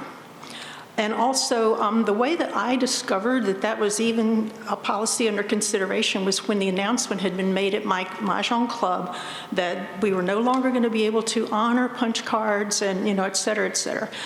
I would strongly suggest that whatever your final decision on this matter is, it affects everyone in our community, that you communicate that in a special email. You put an article in the Sun Views or the newsletter, whatever it's called now, so that everyone knows, and so it will clear up confusion. And you also get some input from people who it's going to affect. Because as I stated before, my idea is not always the best one. When I'm in a position where I have to make a decision, I always get input from the people who affects directly, and I urge you to do that as well. Thank you, that's our plan.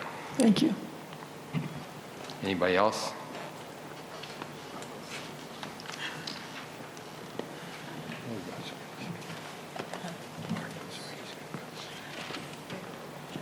Jack Farrell, sub 5842. I still can't get a punch card from any one of those 6 facilities. Board Policy 12 says I can. How come I can't get it? Why isn't Board Policy 12 in effect, which it is now? You're not going to honor your own board policies? You're going to let some newsletter tell you what you're going to do? Why can't I get a punch card today? It will change in the very near future. I'm not talking about change. I've got a document that says I can do it. You haven't made the change yet, or any change. You haven't gone to the people yet to talk about it. So there is a logistical problem with that, and that is that these cards don't exist at the moment, and it takes just a few days to make sure that they get printed and are available. So we... Why doesn't somebody tell us that? Pardon me? That's the right answer, but why doesn't somebody tell us that? We're telling you that. We're telling you. Oh, I know you are now. You did to me that last week when I was up here, last Monday. Well, that is a decision that has been made since you addressed us last Monday and made us aware of the fact that we were in violation of our own policies. Correct. So we apologize for that. It was not by intention. It was by our negligence in checking to see about that. And so we have rectified that, and the punch cards are coming back. I would like the whole Board Policy 12 to come back into existence. I mean, it's kind of up in the air, parts of it. Board Policy 12 never went anywhere. So do you mean by Board Policy 12, you're talking about the clubs, right? Correct. Yes, that's the next thing on. What was he talking about? I'm sorry, I didn't. It's next one on the agenda. We're talking about Board Policy 9, which is about cardholder guests and host punch cards. 9 is, go ahead, it's the same thing, almost the same thing. Well, 9 was with reference to having punch cards and guest passes. Yeah, which is... Same problem exists. I mean, I should be able to do what Board Policy 9 says, and I can't. Yes, you should, and you will. President Phillips? I don't like the word will. Excuse me. You have it in effect now. I mean, that's in effect. You shouldn't be saying, we'll let you know in the future what's going to happen. It's in effect. Either change the policy, like Larry, go through all the recommendations you have, and until you do, Board Policy 9, Board Policy 12 are the policies. And you're letting somebody, management, override your responsibility. Board Policy 9 remains in effect. And as soon as we can get some punch cards in here, sir, we'll be able to give you one. Well, I haven't been able to read the changes to 9 or 12 yet. They haven't been sent to me, or I just got them back there. They're in the back. Everything's at the back of the room, I know, I got them sir. back there, but I'd like time to read them and compare to what you're saying you're going to do. Treasurer Borski? Yes, if you remember at the information session, Mr. Collins made a comment that you were correct, that the change, what we did to punch cards was not right. We went back, and this is a perfect example of an information center. We take your comments, we went back as a board, we discussed them and went, you're right. I'm not trying to be right. And we made the change, or we reverted back to where we were because we never should have changed. It was a violation. Now, and we're putting everything back. Right on. You were right. I don't feel very good. And as soon as we get the cards printed, they will be sold. The other part of that is that the way 12 is written, or the way that the newsletter was set forth, you had to get a guest pass to get on the properties. That's not the way Board Policy 12 reads. It's not the way Board Policy 9 reads. You have to have a guest pass to get on the property? You have to have a guest pass to get on the property. So what it says in the May and June newsletter, I'm not the only one reading this. I understand, sir, but we're here today to talk about bylaws and policies. We did that. He says he's going to talk about Board Policy 9. That's the one we just talked about. That's what we just talked about. And that's what I'm talking about. And We're agreeing with you, and you want to still... we agreed with you. What happened was wrong. Okay, I'm going to leave with that thought. I think Okay. Right. I'm not going to get any better. You Thank have punch cards as soon as the printer gets them here. Okay, then I know I'm going to come back here and talk about what's happening because of that, but I'll wait till I see the punch card, see your information, see what it says. Okay. Like right now, my belief is I can't get a guest onto the property without a guest pass. That's not what we used to do. In fact, I've told you before, I don't mean that way. Last time I was here, I told you that the way our club works is we escort a guest into our game directly. He doesn't buy a guest pass. He comes directly into our... Now, the reason we do that is because the member of the club vets them, so to speak. He says, yes, this guy or this girl is welcomed and knows how to play bridge. So they can come in. They don't pay any money at all until we have a spot for them. Half the time, we have to send guests home. Because when you play bridge, if you don't have a foursome... Sir, we're here today to talk about getting through these policies. Okay. Okay? I give up. Thank you. Anita, would you like to do Board Policy 12? Sure. Okay, Board Policy 12. This all applies to chartered clubs. The first page is just some minor changes. Page 2, club membership. There are some clubs that are having waiting lists, and that is not allowed. We've added that to the policies. If you look at number 4, we just added that each club must have an election every year. It can be whenever you want it during the year. Section 9, club records and reports. This is a minor change that was requested by the club's office. It's just a matter in which they will be filing conduct reports. They requested that they do it by name rather than a number they used to assign. Club monitors, number 10. All clubs with dedicated space require a minimum of 2 people in the room at all times. So in other words, if you're in a ceramic room, you go there on Sunday afternoon, you can't be in that room alone. You have to have someone with you. The purpose for this is it's a non-public room, and if you would be in that room and have a heart attack and fall on the floor, no one would find you until Monday. If you have somebody in that room with you, they'd be able to report an incident. We've added club monitors are not liable for any injuries to the club members during their shifts. Next page, if you go to number 14, this applies to your bridge question. Any club president may request to provide open club classes to non-club members or guests. If you have a club that will not exist because you're short on members, this would apply to you.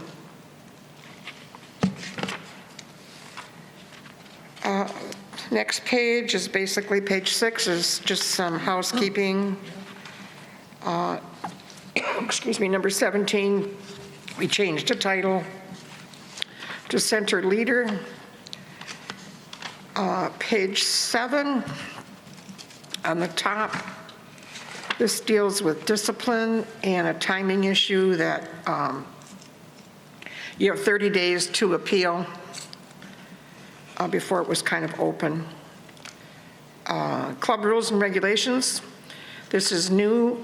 Clubs shall use the most current mandated rules template, which can be found in the club's office or on the RCSC website under clubs. There's a new template out there for the clubs to write their rules. It's very simple. If you just follow it, it's almost a fill-in-the-blank kind of thing. Club signage is just a title change. Page 8 are all title changes to senior leaders. Page 24, safety. We removed chemicals and created a safety comment. which basically says, you can read this, you will follow all the rules, take the most safe methods that you have, report anything, any incidents that happen. And the bottom one is safety inspections. RCSC will be conducting safety inspections, and we are requiring them to make an appointment with the club president prior to the inspection and to submit a report at the end. Page 10 is just some housekeeping. Page 29, under club finances, there will be occasionally an audit done for a club. Club can request it or find it necessary. And we've added a copy of the final report will be filed with the club's office so that we have it on record. And the last page, page 12, there's a section on photography and video. We've had a lot of questions on can someone take pictures in our club? And this is a policy, or I don't know if it's a policy, this is the exact verbiage from a sign that's hanging in all the buildings that we have regarding photos and video. They are allowed. You should be aware that they're allowed. They can be taken anywhere. And your club can make the rules stricter if they want. That's it. Any questions? I have a question. The second person in the room is also a club member? Yes.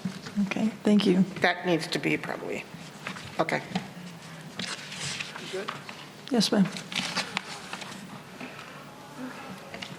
Mary Dolman Shopper, 128442. Let's see. Page 5. Number 14, open club classes.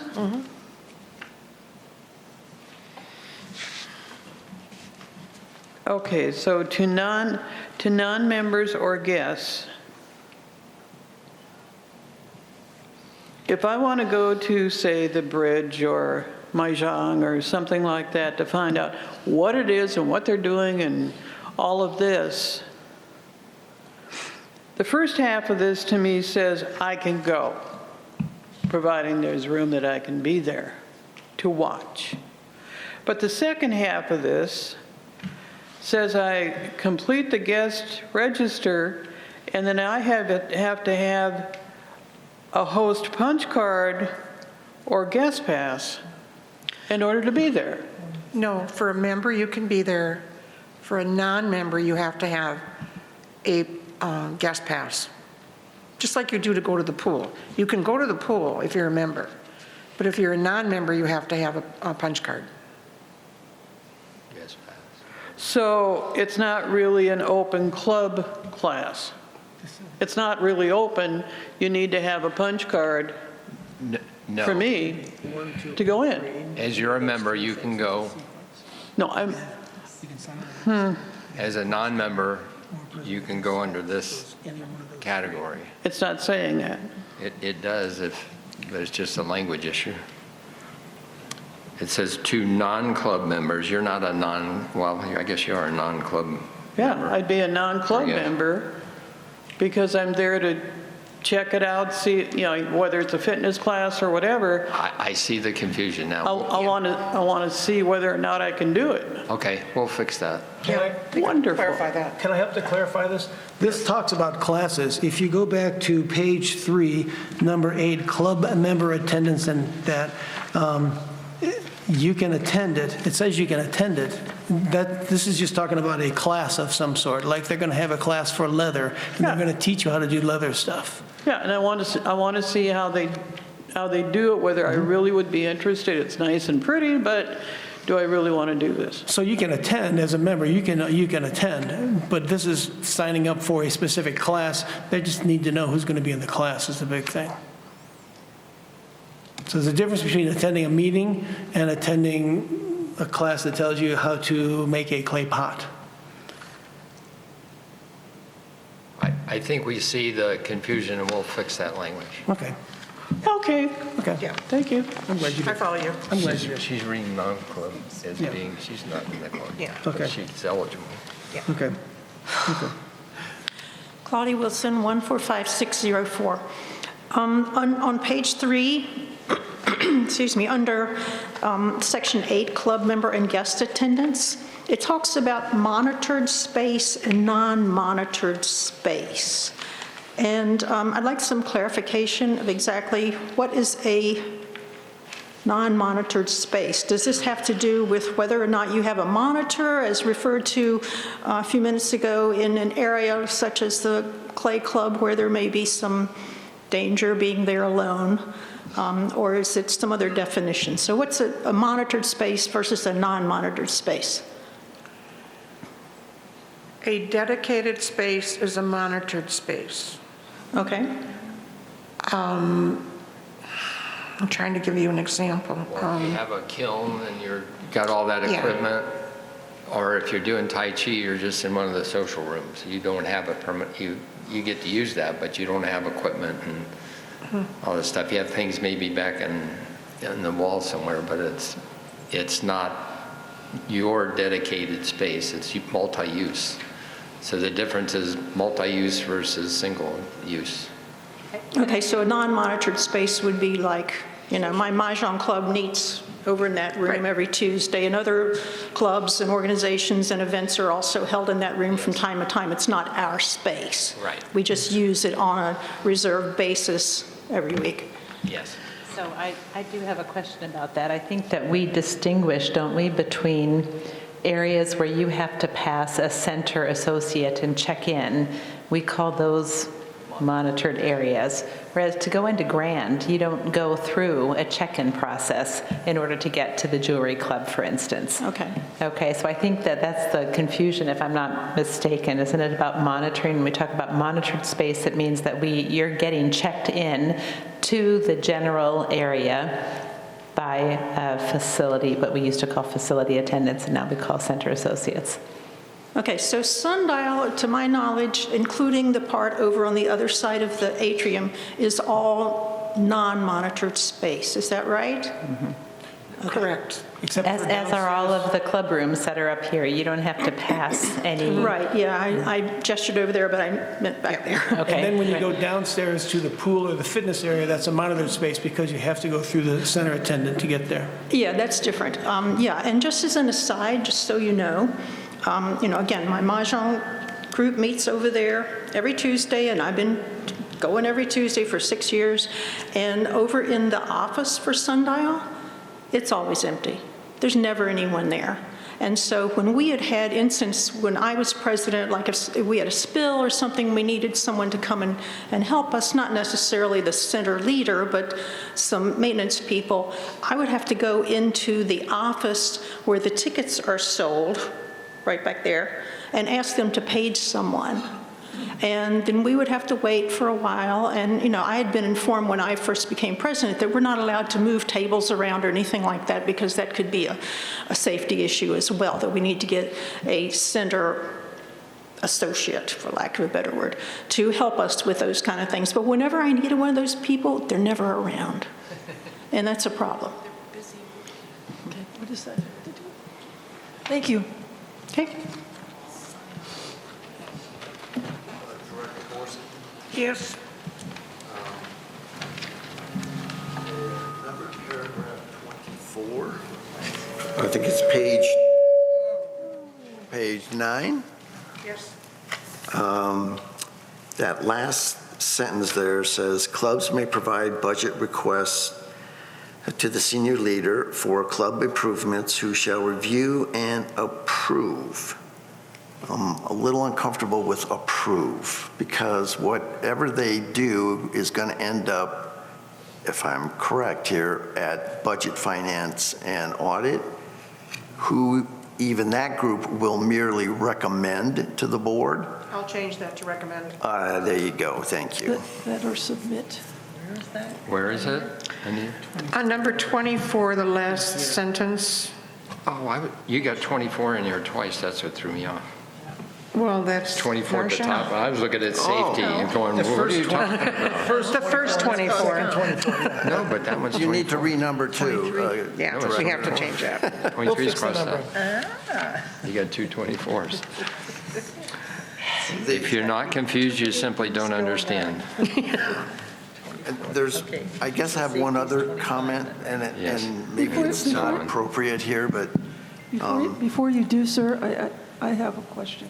Oh. You're using the word recommendation, which is a thing certain. I'm wondering if the more appropriate word might be submit. Shall review and submit. They have to be submitted to someone for approval, correct? Yeah. Does that fit your needs better?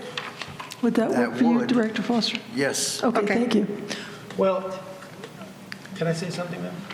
Go ahead. If I remember Director right, the way we've changed Board Policy 16 is that any requests from the club going to have to go to the committee itself Yes. to go through there. So we may want to change this wording to fit how the process is set up in Board Policy 16, because this is a little bit out of whack with that. Good clarification.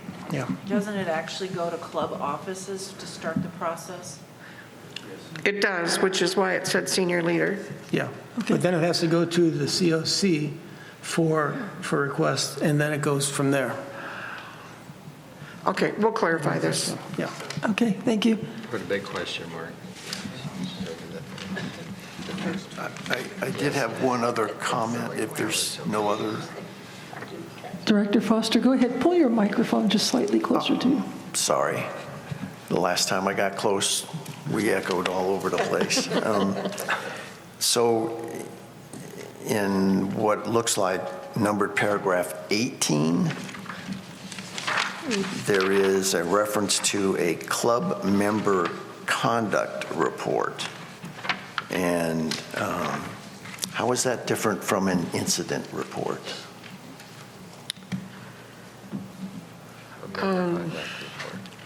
A conduct report is, I don't know how to explain conduct. It's, We have several types of reports, Yeah. Director Foster. We have incident reports, and we also have conduct reports. They're actually two separate things. it's mostly two members have a disagreement and they get out of hand.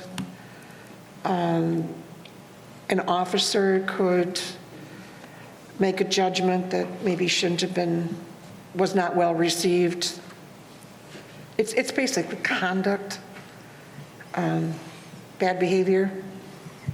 That's fine. I just wondered if that was this language that was held over from years Yes. gone by and maybe wasn't relevant today, but if it is, then that's fine. Yeah, we do have several conduct reports. Mr. General Manager? Yes, the incident reports are open to everyone, right? Like we talked about earlier, the people can file them. This is within the club's conduct, between the club members. So that's the main difference. Thank you. Director Ruff? We ready? We have another question. Jack Farrell, 75842. 3 or 4 years ago, one of the members of the club, a club officer, put out a one-page document that he attached to all the walls and all the various facilities. And it differentiated what was a 911 call, what was not a 911 call. And it more or less said what a conduct report was. But conduct reports that I work with stay within our club, although we send a copy to the supervisor of the clubs. But are you going to do anything with that document that he got posted on all the walls? Or have you forgotten about it? You know what I'm talking about? I'm not aware of any document that says when to call 911. It's on the wall of almost every facility. Mr. McCurdy? Yeah, I think I can answer the question.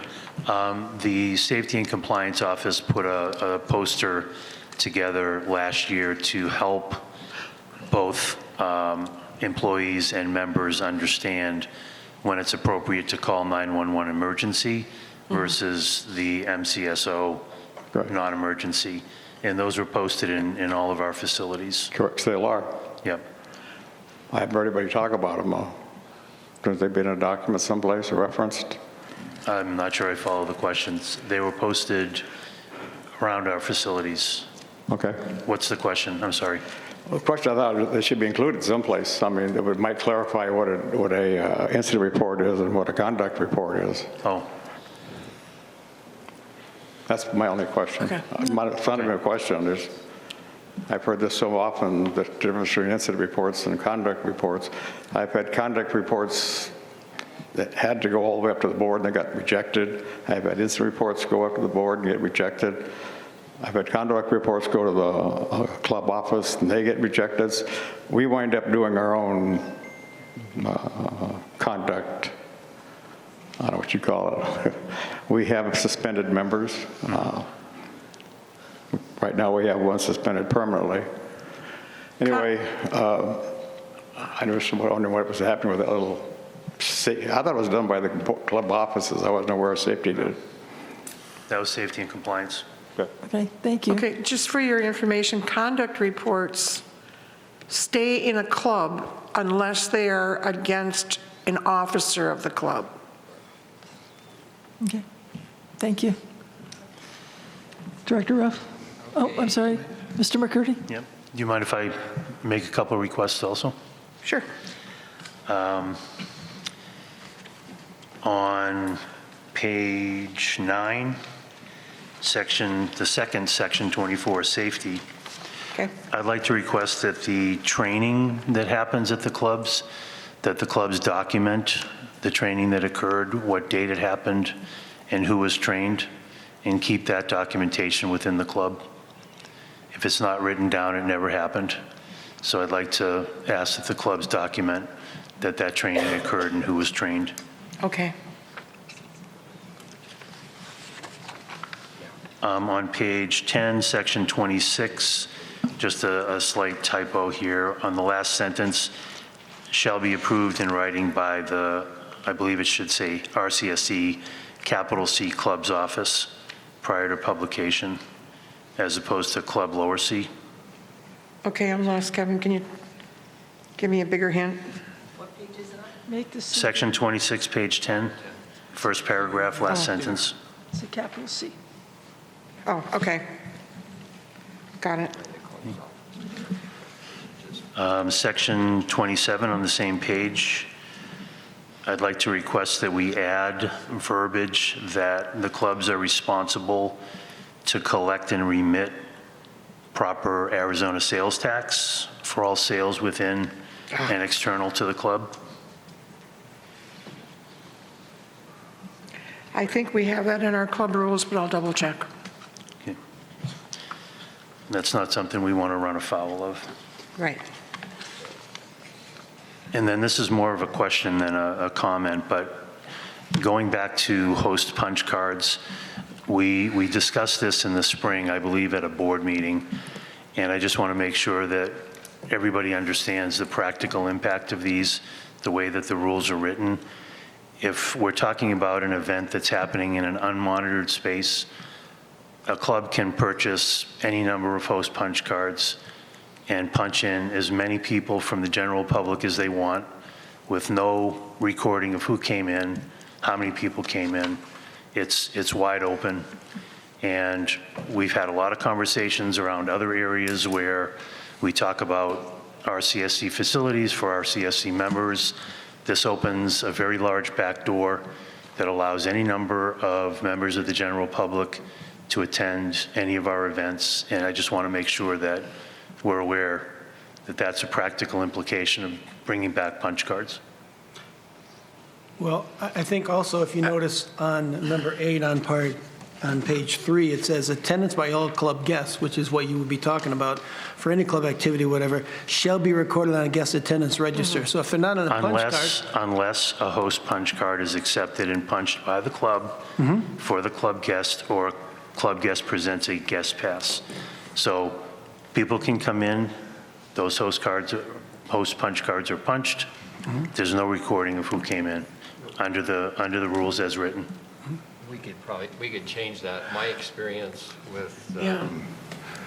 the club that I'm in is that everybody signs in, and if they have the guest, they records that they paid their fee and they have their name and all that, so. Yeah.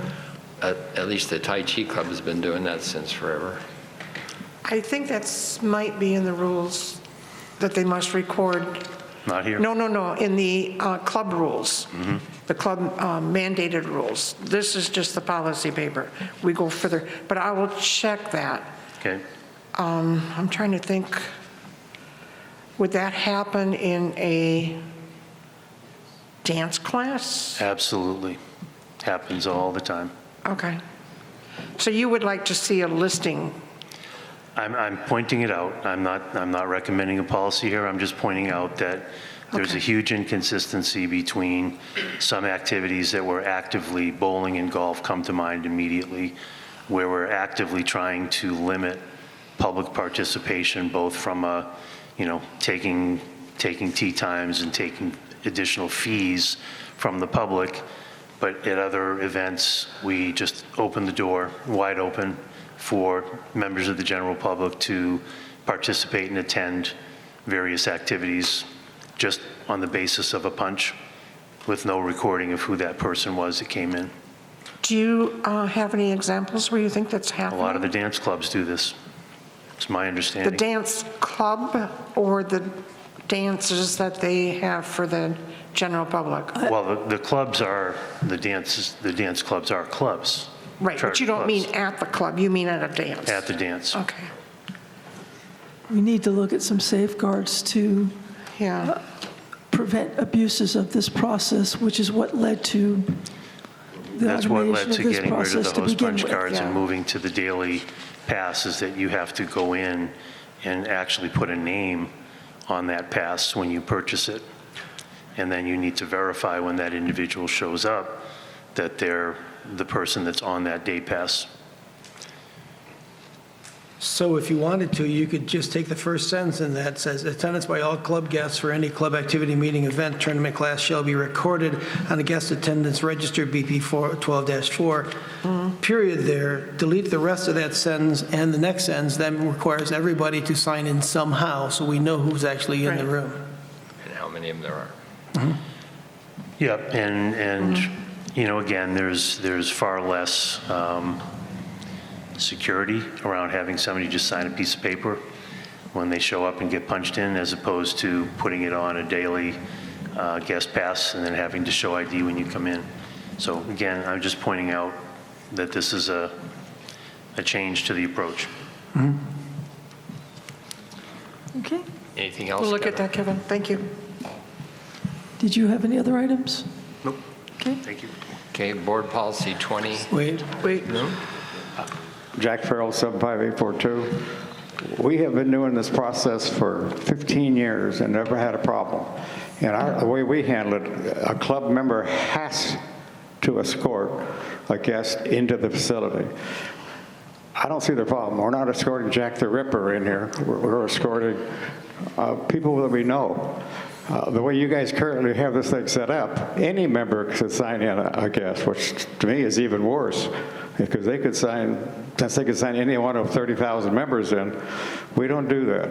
And I know the other clubs don't do that either. So I think you're chasing or stalking a horse that's not there, and you're making it very difficult for us to work.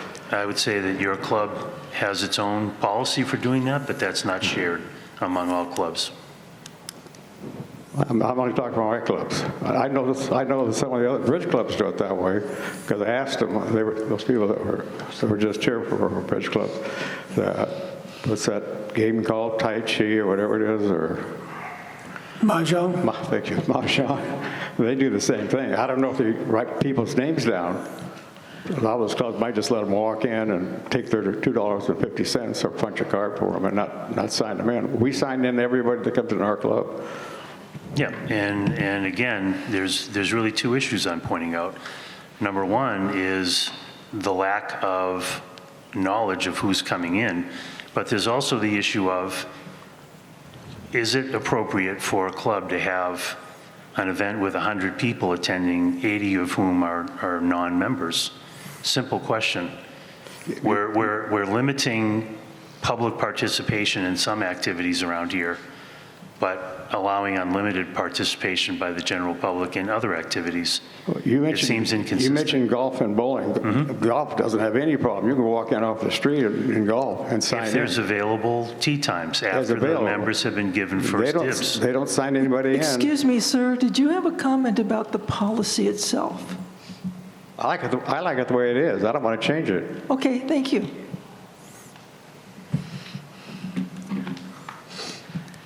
Director Ruff. Board Policy 20, Sun City Foundation.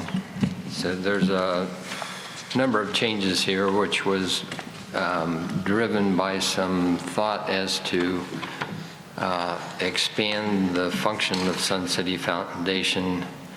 And if you look at section 2 on page 2 there, it's the foundation board shall function as a civic charitable organization whose purpose is to raise funds for charitable activities, senior programs, health, social, educational, and wellness programs for the members of the RCSC. Sun City West has been doing this, and they have way over $1 million that they've raised. We have somebody with experience in our membership who has volunteered to help with that, and she said her goal would be to have $5 million within the next year or two. And then that money can be used for clubs or whatever is appropriate, as opposed to what they're doing now, which is the only function they serve now is if you can't afford to pay your annual fees, they'll help pay it for you. So the other thing that happened is we got the attorney to look at the foundation bylaws, which weren't real clear about how things work, and clarified it, that the foundation, when it says in page 1, paragraph 4, foundation has no voting members, what they're saying is there's no membership to the foundation. There's just the board of directors. They don't have members that they report to or they can vote. The directors of the foundation are appointed and elected by the RCSC board of directors, and they get a 1-year term. And so we're just trying to clean this up and hopefully raise some more money for our things that we like to do. They are not elected, they're appointed. They are appointed by the board, RCSC board. Oh, I'm sorry, Director Geist, did you have a comment? Yeah, I do think that Section 1, number 4 needs to be clarified. I think it could be very simply restated or stated that the RCSC Board of Directors appoints and can remove Foundation Board of Directors. That would be correct. Other than that, this other stuff I think is kind of confusing. Okay. So it just says that we can appoint them and then we can remove them if necessary. Okay. And there are procedures in other areas that talk about how to do that. Okay. Director Nettesheim, did you have a comment? Delete the... Director Ruff. I sent you the sentence in an email. Okay. Director Ruff. Yes. I just want to ask a clarifying question. Sure. This does not change the function of helping people with their assessments. No. This is above and beyond that, This correct? is additional things that we want to see. Right, so we will still, through the foundation, be able to help people who require assistance with their assessment fees, but we will then have additional funding above and beyond what is already allocated to help with other programs for RCSC. And by finding funding for those other programs, it can help do things like lower an assessment cost, or in the long term, maybe lower the PIF fee, things of that sort. If we get money to do that, then that helps us so that we don't have to spend money for those things instead. Right. So it can help the members by lowering costs for them in the long run. Because as we were researching, we found many things where we potentially could get assistance through a variety of avenues that would enable us to maintain or, balance costs for some things. I would be very surprised if we were actually able to lower the annual assessment, but we may limit the amount that is going up significantly. Okay, well, I'm your, yeah, okay. Just making a point.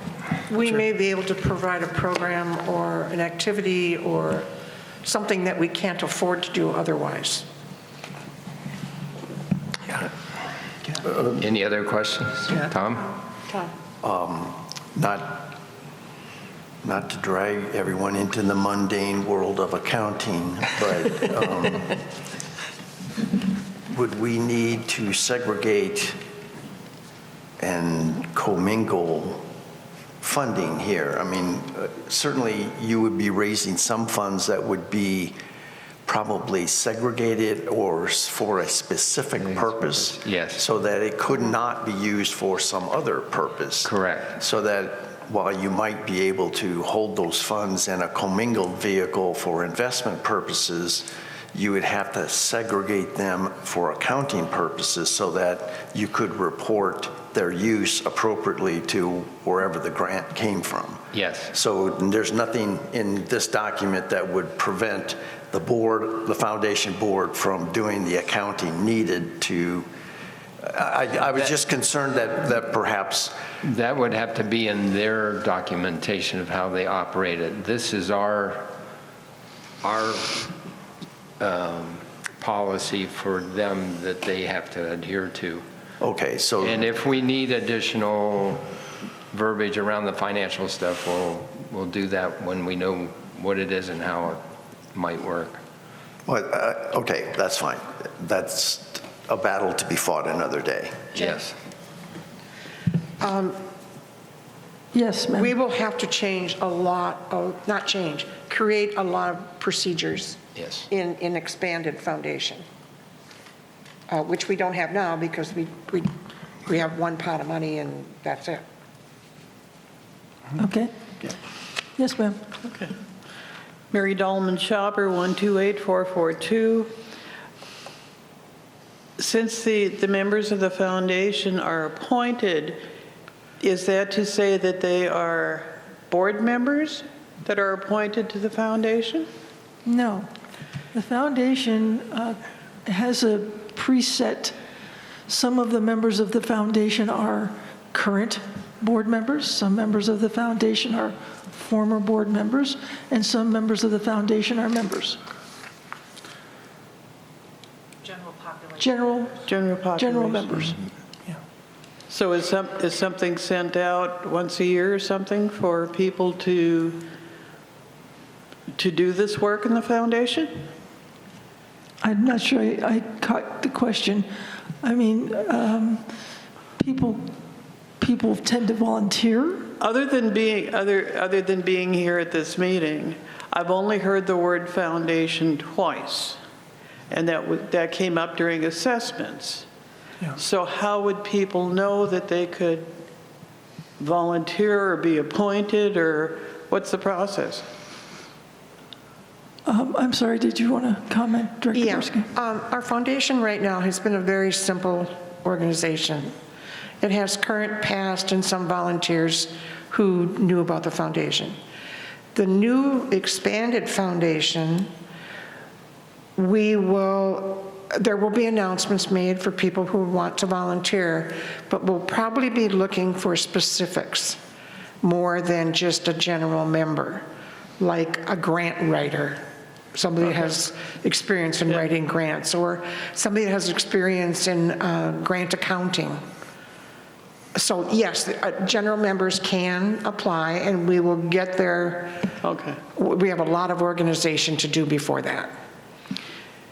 Is the foundation considered a nonprofit for tax purposes?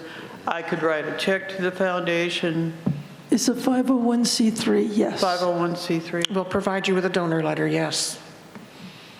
Okay, thank you. Thank you. Anybody else? Hearing none. Board Policy 21, membership documentation requirements. There's nothing significant on page 1. On page 2, we're deleting the occupancy requirements that go along with what we've done in the board policy, or the bylaws, and then the other policies that had that same language about ownership age and all that. So there's no occupancy requirement for it. You meet the ownership requirement, the proof of identity and age, and away we go. And then that simplifies the work for Kevin's folks that do that. Are there any questions on that? I do not, but do we need to take a 10-minute break? We only have one more policy after this one. Just one more, just one? Just one. All right, go ahead. Nobody wants to speak. Board policy 32 is the general manager board policy, and we are working with Matthew to improve how we work together, and that's the whole concept of the changes here. I don't know that there's anything anybody would be excited by. Still talk about it. What? Still talk about that. Yes. No comments, okay? Director Ruff, the board coordinator situation is consistent in this policy as it was? Yes. Okay, fine. Okay. So Any comments? Hearing none, we are finished with the bylaws and the policies. Fantastic. We appreciate that you took the time to come out, and we value your input. Okay. And with that, I'll announce that the annual meeting is on March 11, 2025. The next Board of Directors meeting is on September 26 at 9 a.m. here. All these meetings are here. And the next exchange meeting is October 14th at 1 p.m. And there being no objection, we will adjourn this meeting. Please remember to turn your electronic devices back on. Thank you.